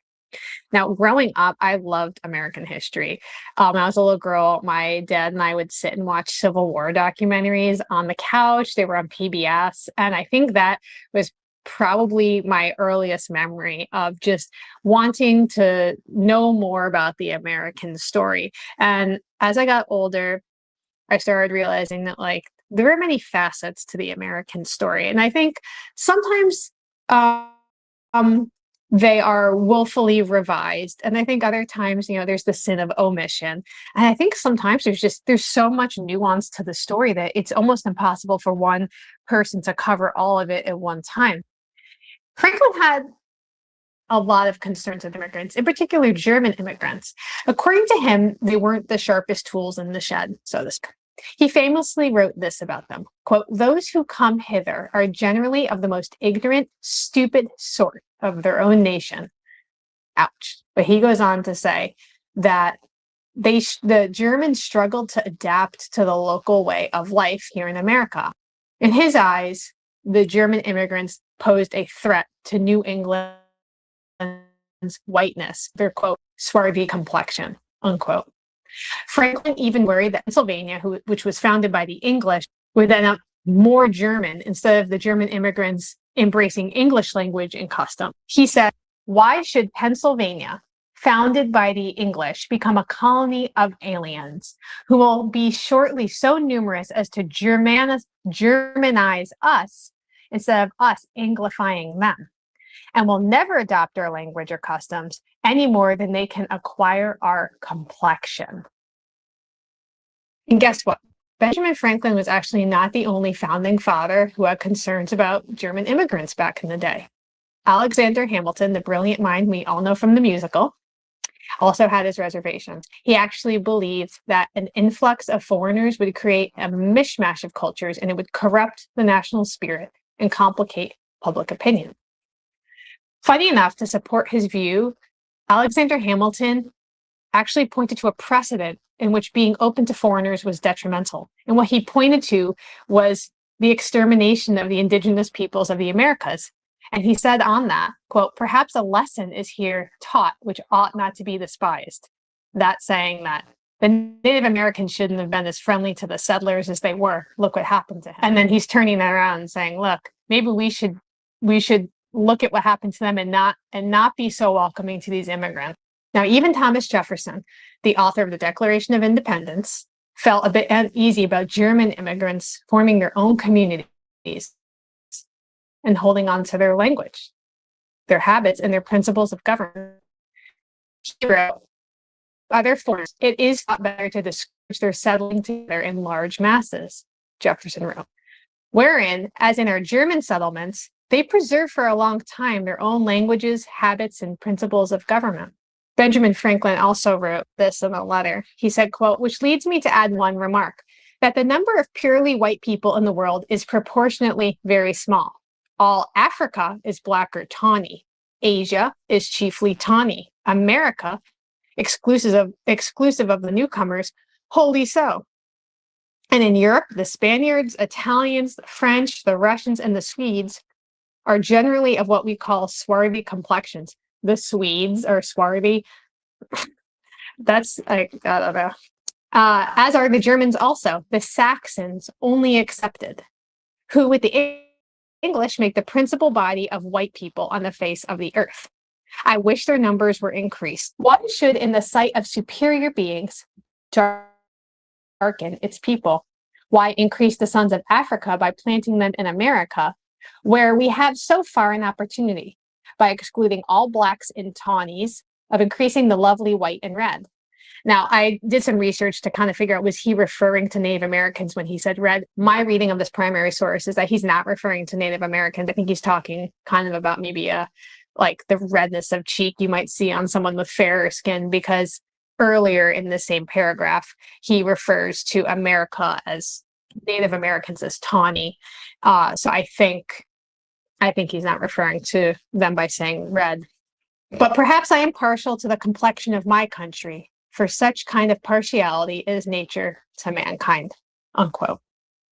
From the Census Bureau records, I saw that Americans who have German ancestry actually comprise about 50 million people. It may actually be more at this point, making them the largest ancestry group ahead of the Irish Americans, the African Americans, and the English Americans at this point. So at this point, German Americans with German ancestry are the majority group. I want to read another quote of Benjamin Franklin's from that document. "In short, unless the stream of their importation could be turned from this to other colonies," that's to say, if we can't divert the Germans from coming here and sending them there, "they will soon outnumber us. And all that the advantages we have will not, in my opinion, be able to preserve our language, and even our government will become precarious." But let's not forget that the Germans, like all these other immigrants, were just pieces of a puzzle. The story of America is one of immigrants, whether our founding fathers recognized that they were actually immigrants as well. People from different backgrounds were all contributing their unique talents and their cultures to the tapestry of this nation. And yes, the conversation about immigration has persisted throughout our history. This is not something where we can, look back and say, hey, we did a really good job back in this decade. Like, this is something that we've been working through for a long time.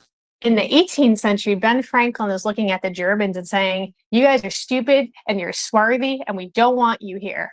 We want to keep our colonies as white as possible.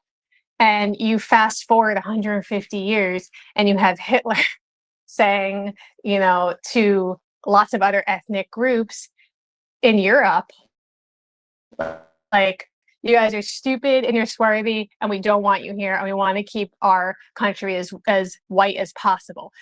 And the irony of that is astounding to me. And I think it again is this same theme that we've seen happening over and over again throughout this series of becoming American. This idea of whiteness, I don't think it's not a reality. And this is not revisionist history. I know I get like a lot of comments accusing me of like doing CRT or revisionist history. This is not revisionist history. I think this is stopping and looking and saying there's a dissonance here with the terminology, and it's getting applied in different ways over and over again. And groups are being given this, being said they're not white enough. And then a little bit later, now they're white and other groups aren't white enough. And it makes me want to step back and say, well, what is white? And this is a video that I am working on right now. I want to just make the argument here that I don't think white is a thing. Like, white is a color of a crayon. For a while, the Germans were seeing, some of the Germans were seeing themselves at the pinnacle of race, right? They were the best, they were the Aryans, and they were going to get rid of everyone who was not as good as them. Ben Franklin was looking down on them and saying, you're not good enough to come over here, you're not white enough to come over here, like, don't come over here and mess up our stuff.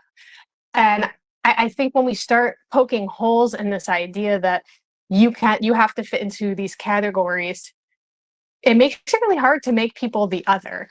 You know, Ben Franklin's looking at the Germans and saying, like, they're not white enough to come over. We don't want them over here. And then 150 years later, you have Hitler saying, we're the pinnacle of the Aryan race, and we're going to get rid of everybody who's not white enough. It's just a cycle. So, you know, we're kind of like the family that has all the stepkids, and we're trying to find our place in our house, and we all belong here, but we're all bringing in different experiences and different histories.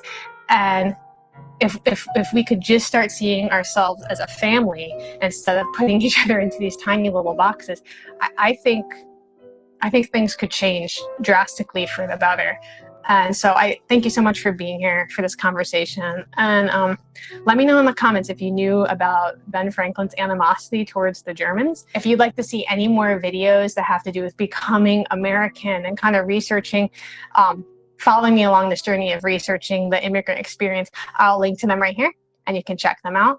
Otherwise, I will see you next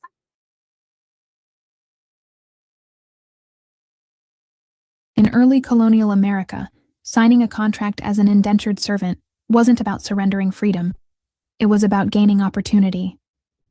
Passage across the Atlantic was expensive, and most people couldn't afford it.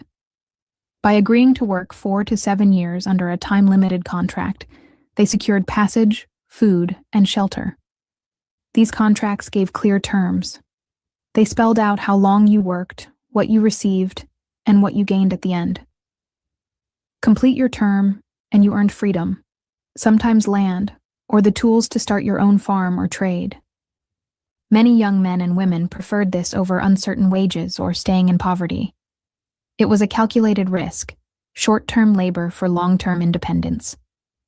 Even in harsh conditions, these contracts offered a path to self-sufficiency that jobs or unregulated work could not. Indentured servitude shows that contracts gave people agency, even under constraints.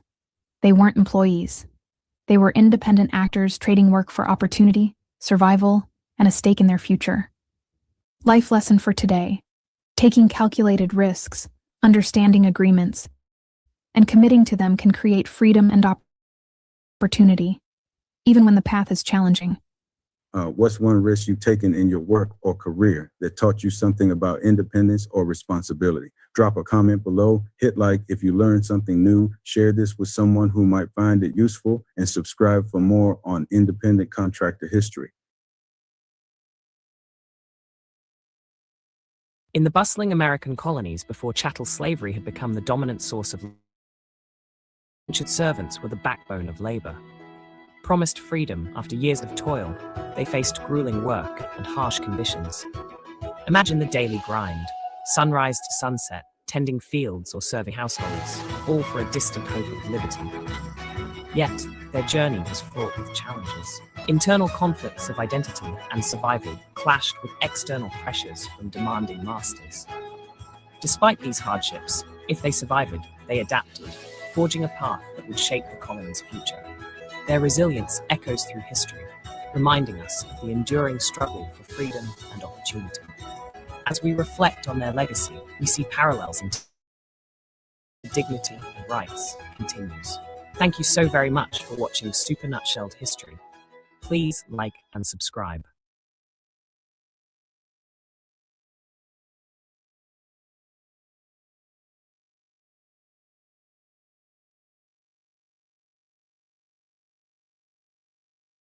In the early tobacco cultivation and export, especially from the 1620s onward, tobacco was vital for trade with Europe, but this success came at a human cost. The region relied heavily on the labor of indentured servants and enslaved people, who endured harsh conditions and exploitation. Indentured servants, bound by contracts of 5 to 10 years, exchanged labor for passage to the colonies, often facing severe treatment and hardship in their quest for land ownership. Follow History Time Warp for Part 2.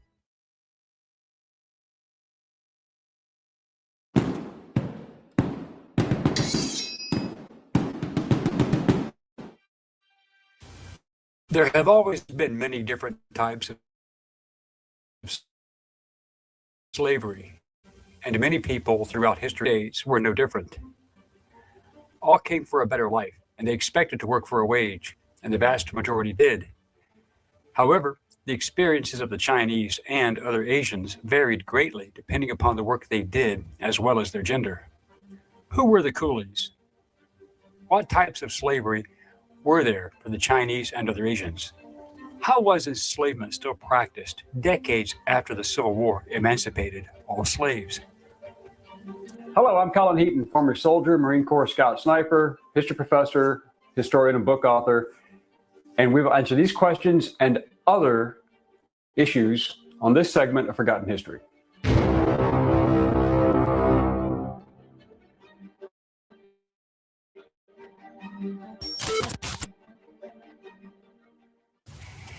The Chinese slaves in the United States, much like the Irish, has been largely misinterpreted or deliberately ignored as being a historical fact.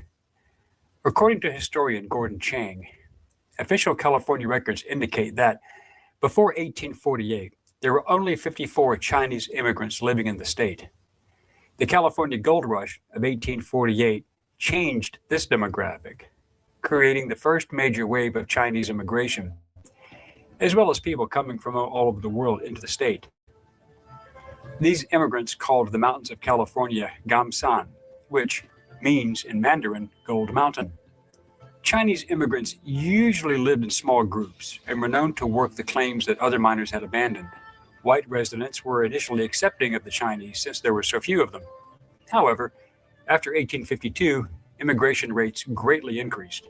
Wars, famines, and disease in China increased immigration from China exponentially. In 1851, 2,716 immigrants arrived in California. Within 2 years, that number grew to 20,026 in 1853, making Chinese immigrants 20% of the population in Southern California's mining communities. In response, California instituted a $3 a month tax on the Chinese and coincided with increased violence against Chinese immigrants. In 1854, they were barred from giving testimony in courts, thus removed all penalties for crimes against Chinese, because even if the Chinese were victims, they could not testify in court. Since Chinese immigrants, and especially the labor force, were 90% male, many worked in mines and the railroads, earning the nickname of coolies. But many operated laundry services, provided childcare, sold food, and other professions. Part of this was the fact that female immigrants were nearly all sold as slaves to the brothels, from $300 to $3,000 apiece. This was the primary Chinese experience of slavery in the United States. Naturalist and writer Charles Frederick Holder wrote extensively on this problem in 1897, as it was still a thriving business in Chinese slavery in America. His research was incredible, and he also interviewed many of the participants years after the events. The Chinese women, mostly young girls, would be brought over by Chinese men, some of them family members, and they would be sold in a negotiated deal, simple work contracts, although this was in fact sexual slavery. San Francisco had the largest slave market, and it was all about the sex trade. One such place was called the Queen's Room on DuPont Street, which was basically a public slave market for Oriental women. Around this time, the Chinese numbered around 20,000, with an estimated 1,500 being sex slaves, and another like number used as enforced domestic servants. Many of these girls did not arrive voluntarily, but were kidnapped in China and brought over to be sold. They were often forced with threats of death to sign customs and immigration declarations that they were legally married or had family in America. Many of these girls were promised to be married to wealthy men once they arrived in America, not knowing their true fates. These women easily passed through customs as mail-order brides, or in some cases, women were told to explain that they were returning to their husbands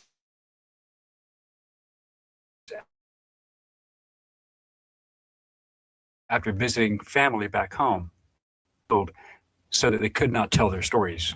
Chinese laws and customs made this easier for the kidnapper, because rarely did the bride and groom meet before marriage or even know each other before the ceremony, as most marriages were arranged.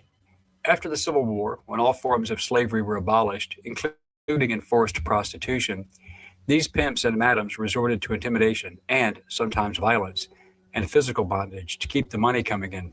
Even in areas where prostitution was illegal by any means, the Chinese and other Asian women were renamed domestic or comfort workers, and brothels became opium dens and massage parlors, in name only. Women who learned that slavery was now illegal and understood that they could not be owned often fled to sanctuaries, such as churches and law enforcement. Some ended up in court cases where their masters claimed they had service contracts and produced the documents. These actions by religious groups did not go unanswered, and criminal organizations such as the Tong would send teams to recapture these runaway women, often sending hatchet men to attack and kill the Americans who assisted these women. Also, after the Civil War, efforts were made to complete the Transcontinental Railroad, connecting the eastern and western coast of the United States. The railroad companies needed at least 4,000 men, yet they could hardly maintain a workforce above 800 due to the rather low pay and hard and dangerous labor required. At first, the Central Pacific Railroad's directors only wanted a white labor force. Leland Stanford, the railroad's president, had campaigned on keeping Asians out of California and restated his platform in his 1862 inaugural address as governor of California. Problems arose when not enough white men signed up, and as a result, the railroad began hiring Chinese men, but no women, for the backbreaking labor. Before companies hired the Chinese, the labor force was primarily Irish immigrants. Needing manpower, the railroad companies hired 50 Chinese laborers on a trial basis, believing that their race meant that they were incapable of completing the work. The work ethic of the 50 Chinese laborers was so impressive, they were nicknamed Celestials, in reference to the spiritual beliefs of the workers. Railroad companies, recognizing how punctual, disciplined, reliable, and well-behaved the Chinese workers were, wanted more of them. Stanford changed his opinion, as he told President Andrew Johnson that the Chinese were indispensable to building the railroad. They were quiet, peaceful, patient, industrious, and economical. In a stockholder report, Stanford described construction as a Herculean task and said it had been accomplished thanks to the Chinese, who made up 90% of the Central Pacific Railroad's labor force at that time, but they still needed more workers. As a recruiting method, they advertised in Chinese language newspapers, despite about $35 a month.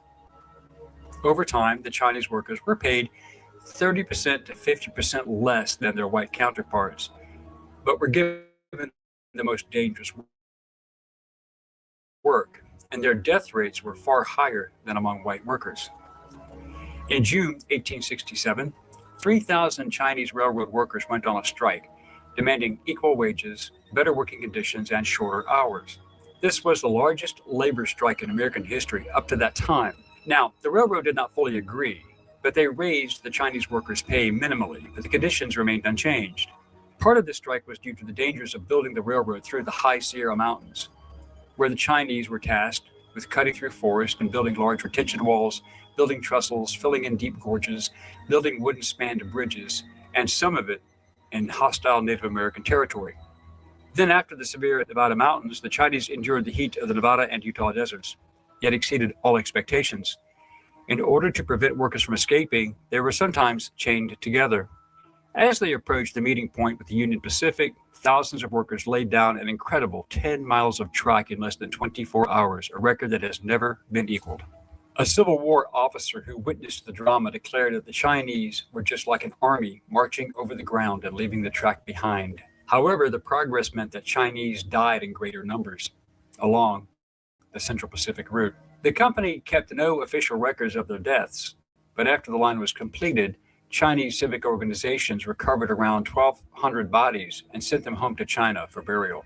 Despite the great contributions made by the Chinese, attitudes changed, mainly through bigotry and the feeling that Chinese workers were taking American jobs for far lower wages. Anti-Chinese riots swept the country, and the Chinese Exclusion Act of 1882 legally barred Chinese laborers from entering the United States and placed heavy restrictions on those already in residence.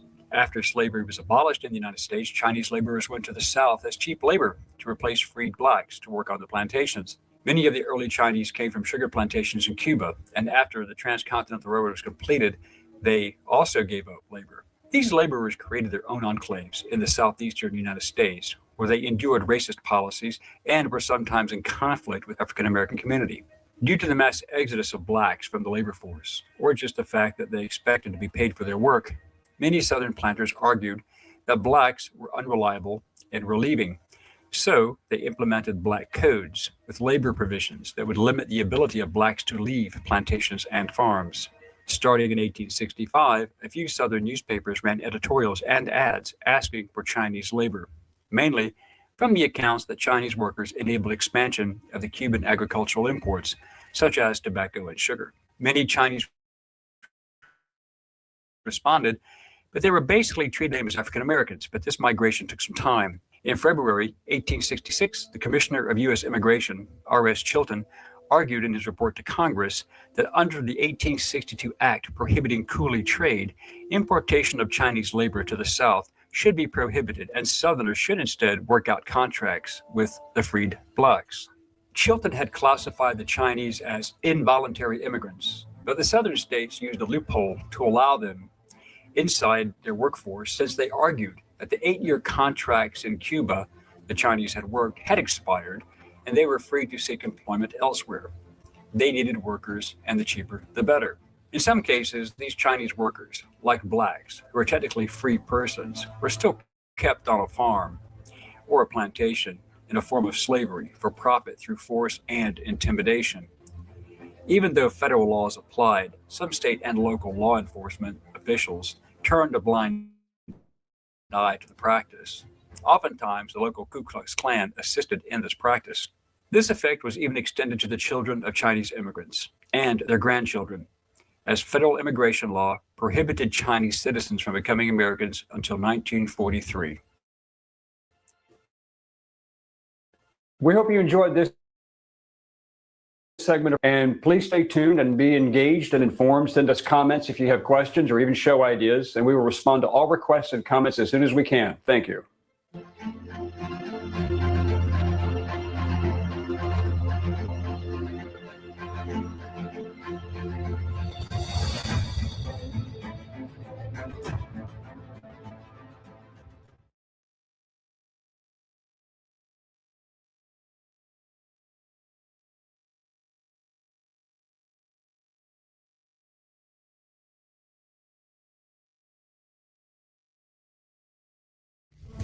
These workers are enslaved Africans.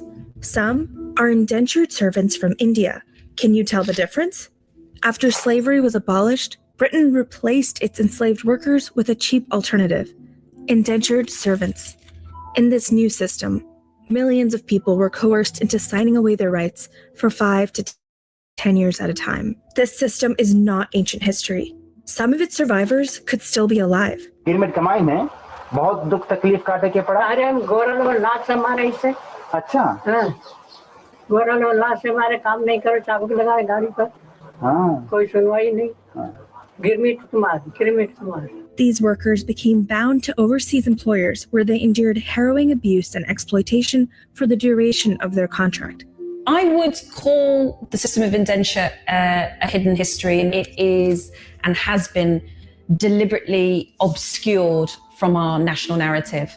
Maria Kaladine's great-grandfather was recruited from India through this exact system. He ended up toiling at a sugar plantation in British Guyana for years on end. After seeing how her family's past had been buried, Maria decided to specialize in the study of Indian indenture. We know about it because the British kept the receipt. They are there. All the receipts are there. They are there for everyone to see. British colonizers took portraits of these workers after taking them from India to work in overseas colonies. Most would never return.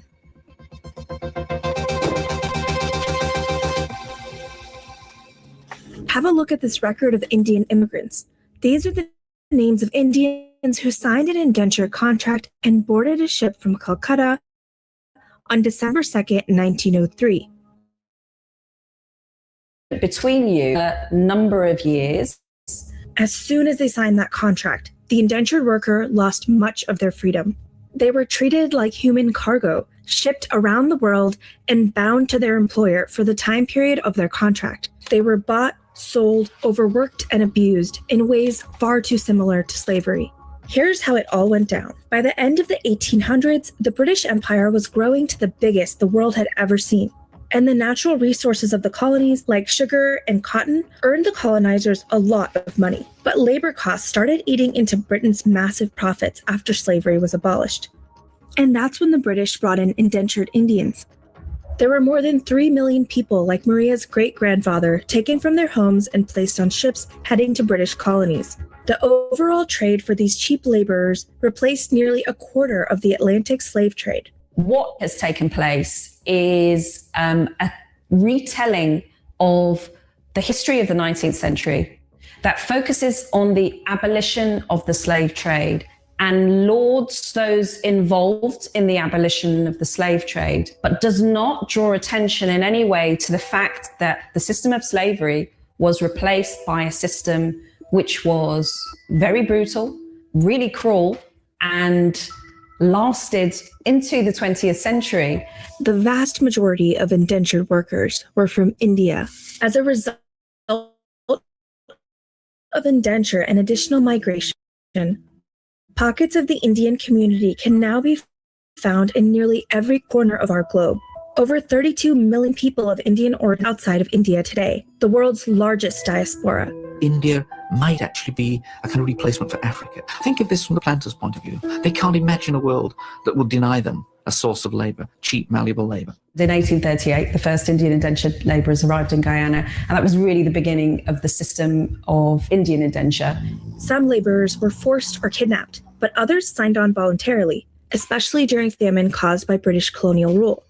But most didn't know what they were signing up for. Picture yourself as Maria's great-grandfather, Kaladin, who was living in Papah, India. Wages are at an all-time low. The class system is not working in your favor. Famine plagues your village. Recruiters employed by the British boast about the opportunity of indenture, guaranteeing high wages in return for a 5-year labor contract.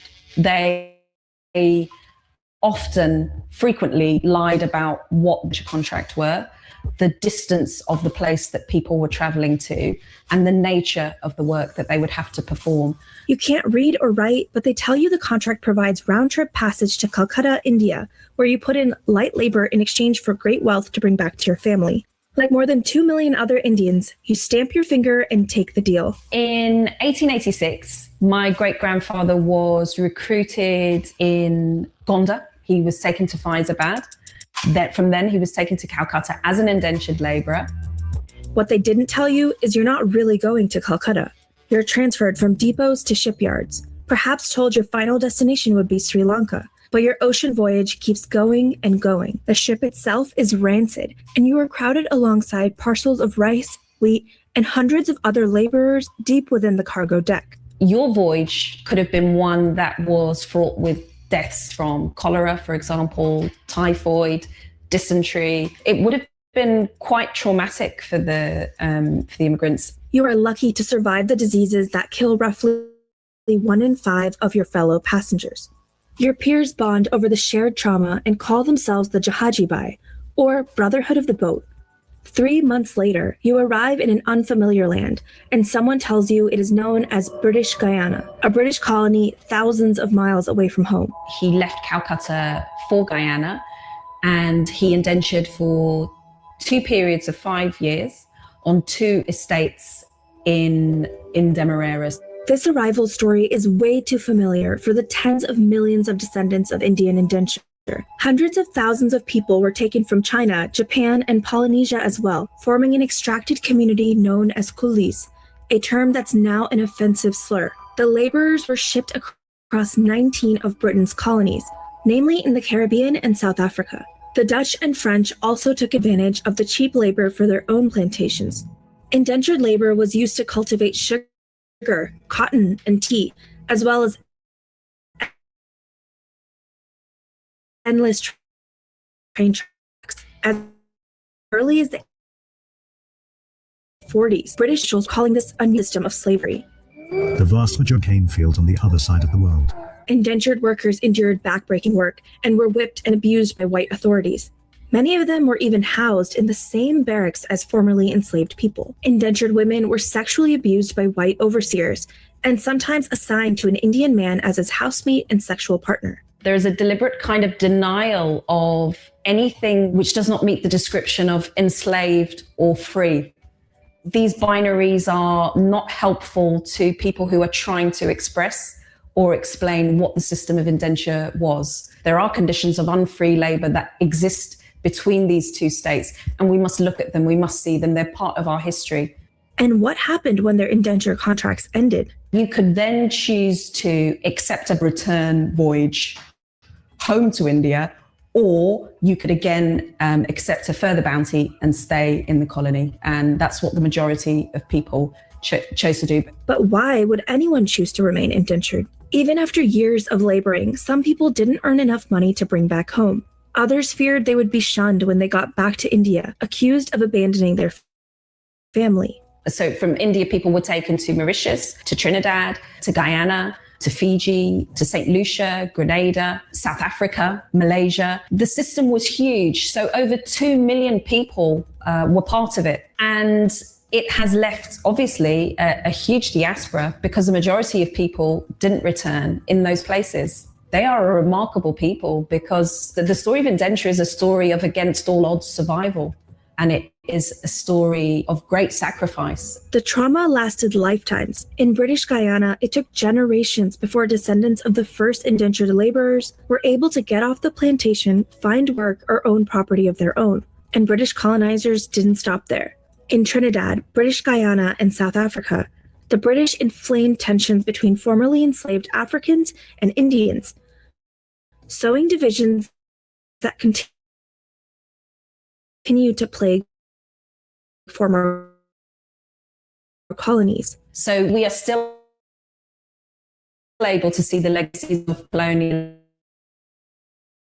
Colonies resisted their colonial oppressors for several decades. Although they didn't realize it, resistance efforts across the Indian diaspora culminated almost simultaneously in the early 1900s. In South Africa, individual workers rebelled on their plantations through desertion or suicide.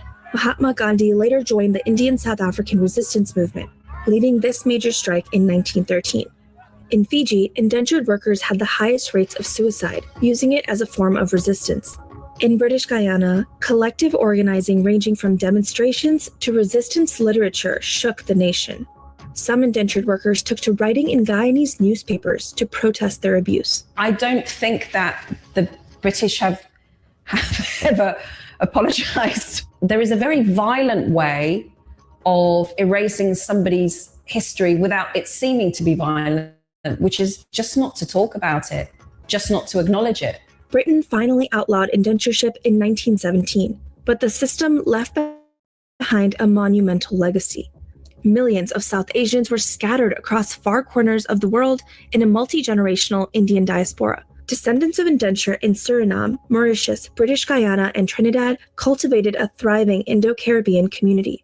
Indian South Africans launched their own political parties and joined in anti-apartheid efforts alongside Black South Africans. The coastal city of Durban, South Africa, became home to the largest population of Indians outside of India and is acclaimed for its Indian culinary scene. Assimilation was bittersweet for Indian migrants. They wanted to hold on to their cultural heritage, but colonial policies made this harder. In some places, it was punishable to speak Hindi. In others, Indians were not allowed to go to school or get jobs without first converting to Christianity. I am sure that every indentured family has stories like mine, and I wish that we could just have some sense of, the tragedy of it and also the remarkable nature of the people who survived it. Today, indentured servitude may be a forgotten or even buried history. But many of the tens of millions of descendants want us to know their story.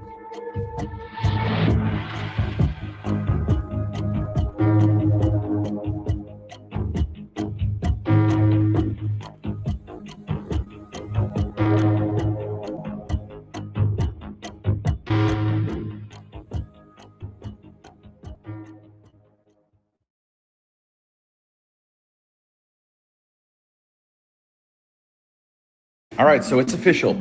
Pam, April 18th, to appear for and answer questions about her handling the investigation. Now, this is all great and well. My question is, what's it really going to do? She's going to sit there and she's going to lie, gaslight, distract, point fingers at something else, just like she did in front of Congress multiple times. We've watched impeachable offense after impeachable offense, except no one's impeached. Most of us with 2 brain cells know that she, and Kash Patel, and many others are engaged in an active cover-up, all at the behest of this douche. I think it's time now for the country to maybe get onto something else. What would you say to people like who feel like they haven't gotten justice? Yes, healthcare. We do care about that. Can we get some universal in this country? Oh, wait, we can't because we're at war and we're spending over $1 billion each day to fight a pointless distraction.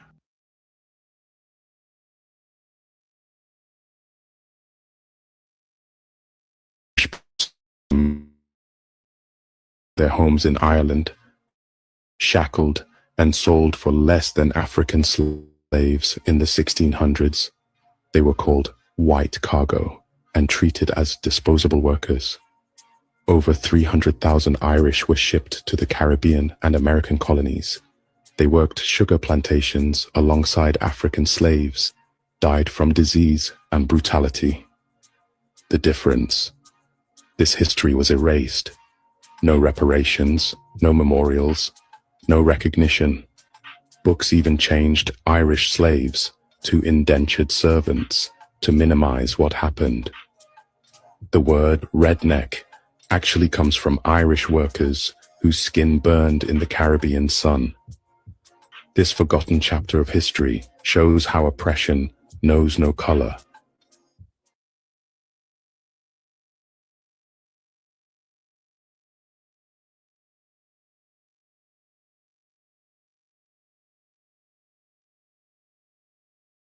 I did grow up around a lot of them, and after 10 years of doing this job, I've talked to people from every Slavic country on earth, so I think I kind of have the gist of it. If you're Slavic, if I get anything wrong, please feel free to correct me in the comments. Anyhow, the Slavic peoples are the largest ethno-linguistic group in all of Europe, more than the Latins and more than the Germanics. And after interacting with them so much, I've observed there are a few general things that they all kind of share in common. Number one, Slavs generally just don't give a and they don't have to cater to every single one of your little feelings. They've been through a lot and they've seen and heard it all. In fact, the word slave even comes from the word Slav because historically they were the most enslaved Europeans on earth. The Vikings, the Romans, even Arabs and North Africans were enslaving Slavs. So it might be wise to avoid getting in a conversation where you try to lecture them about past grievances. Number two, they're all obsessed with soup. I don't know what, like heavy, thick, hearty soups. And also they can take the most boring ass vegetable like a beet or a cabbage and they know how to cook it like 470,000 different ways. Now, Slavs are generally divided into 3 separate cultural regions: Eastern, Central or Western Slavs, and South or Balkan Slavs. These are Orthodox Cyrillic writing Slavs. These are more Catholic-y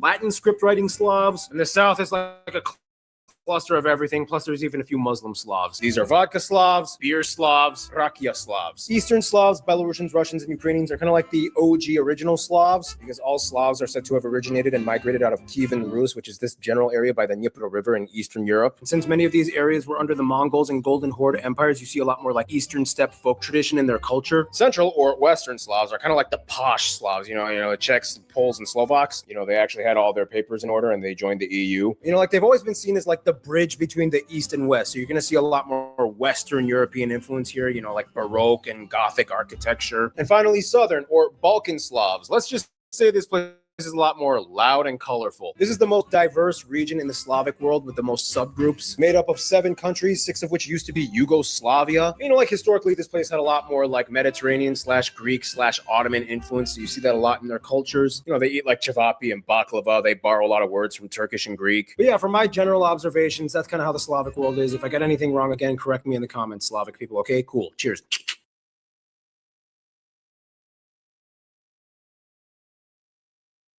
Countries. When did you abolish slavery? Well, we're the first country to do so in 1804, following successful slavery rebellion. I was not that late. 1807, I stopped slave trade, and 1833, I banned slavery. We stopped slave trade in 1808, but slavery ended in 1865. You guys made a huge deal out of it. Yeah, we're kind of dramatic. We abolished slavery in 1794. Whoa, France, you were early. Yeah, but Napoleon got it back in 1802, and then we finally abolished it in 1848. Oh, you got my hopes up. We abolished serfdom, which was similar to slavery, in 1861. We were a little late. We abolished slave trade in 1847 and then slavery in early 20th century. Oh boy, we were late. We abolished slavery in 1962. That late? Yeah, we were also late. 1963. Well, it's a little embarrassing to be the last one on this list. And when did you do it? 1981. So you're telling me I could have kept slaves for that long? Why would you want to keep them? I was just asking.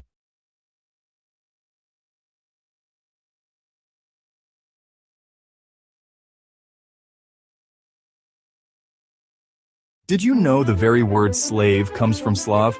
Here's why. In the early medieval period, Slavic people, living in Eastern Europe, were some of the most targeted groups for slavery. Vikings, Byzantines, and even Arab traders raided their villages, capturing thousands. These captives were sold across Europe, the Islamic caliphates, and even into Central Asia. The demand was so high that Slav became synonymous with slave in many languages. From raided villages to far-off markets, the Slavic people's story shaped the language of slavery itself. Ever wonder what other histories are hidden in plain sight?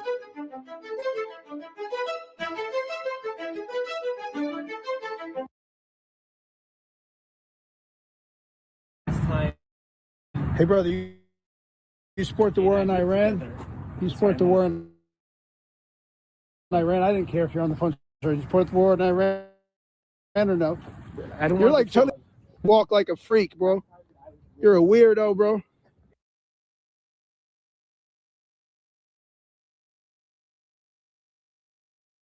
Did you know the root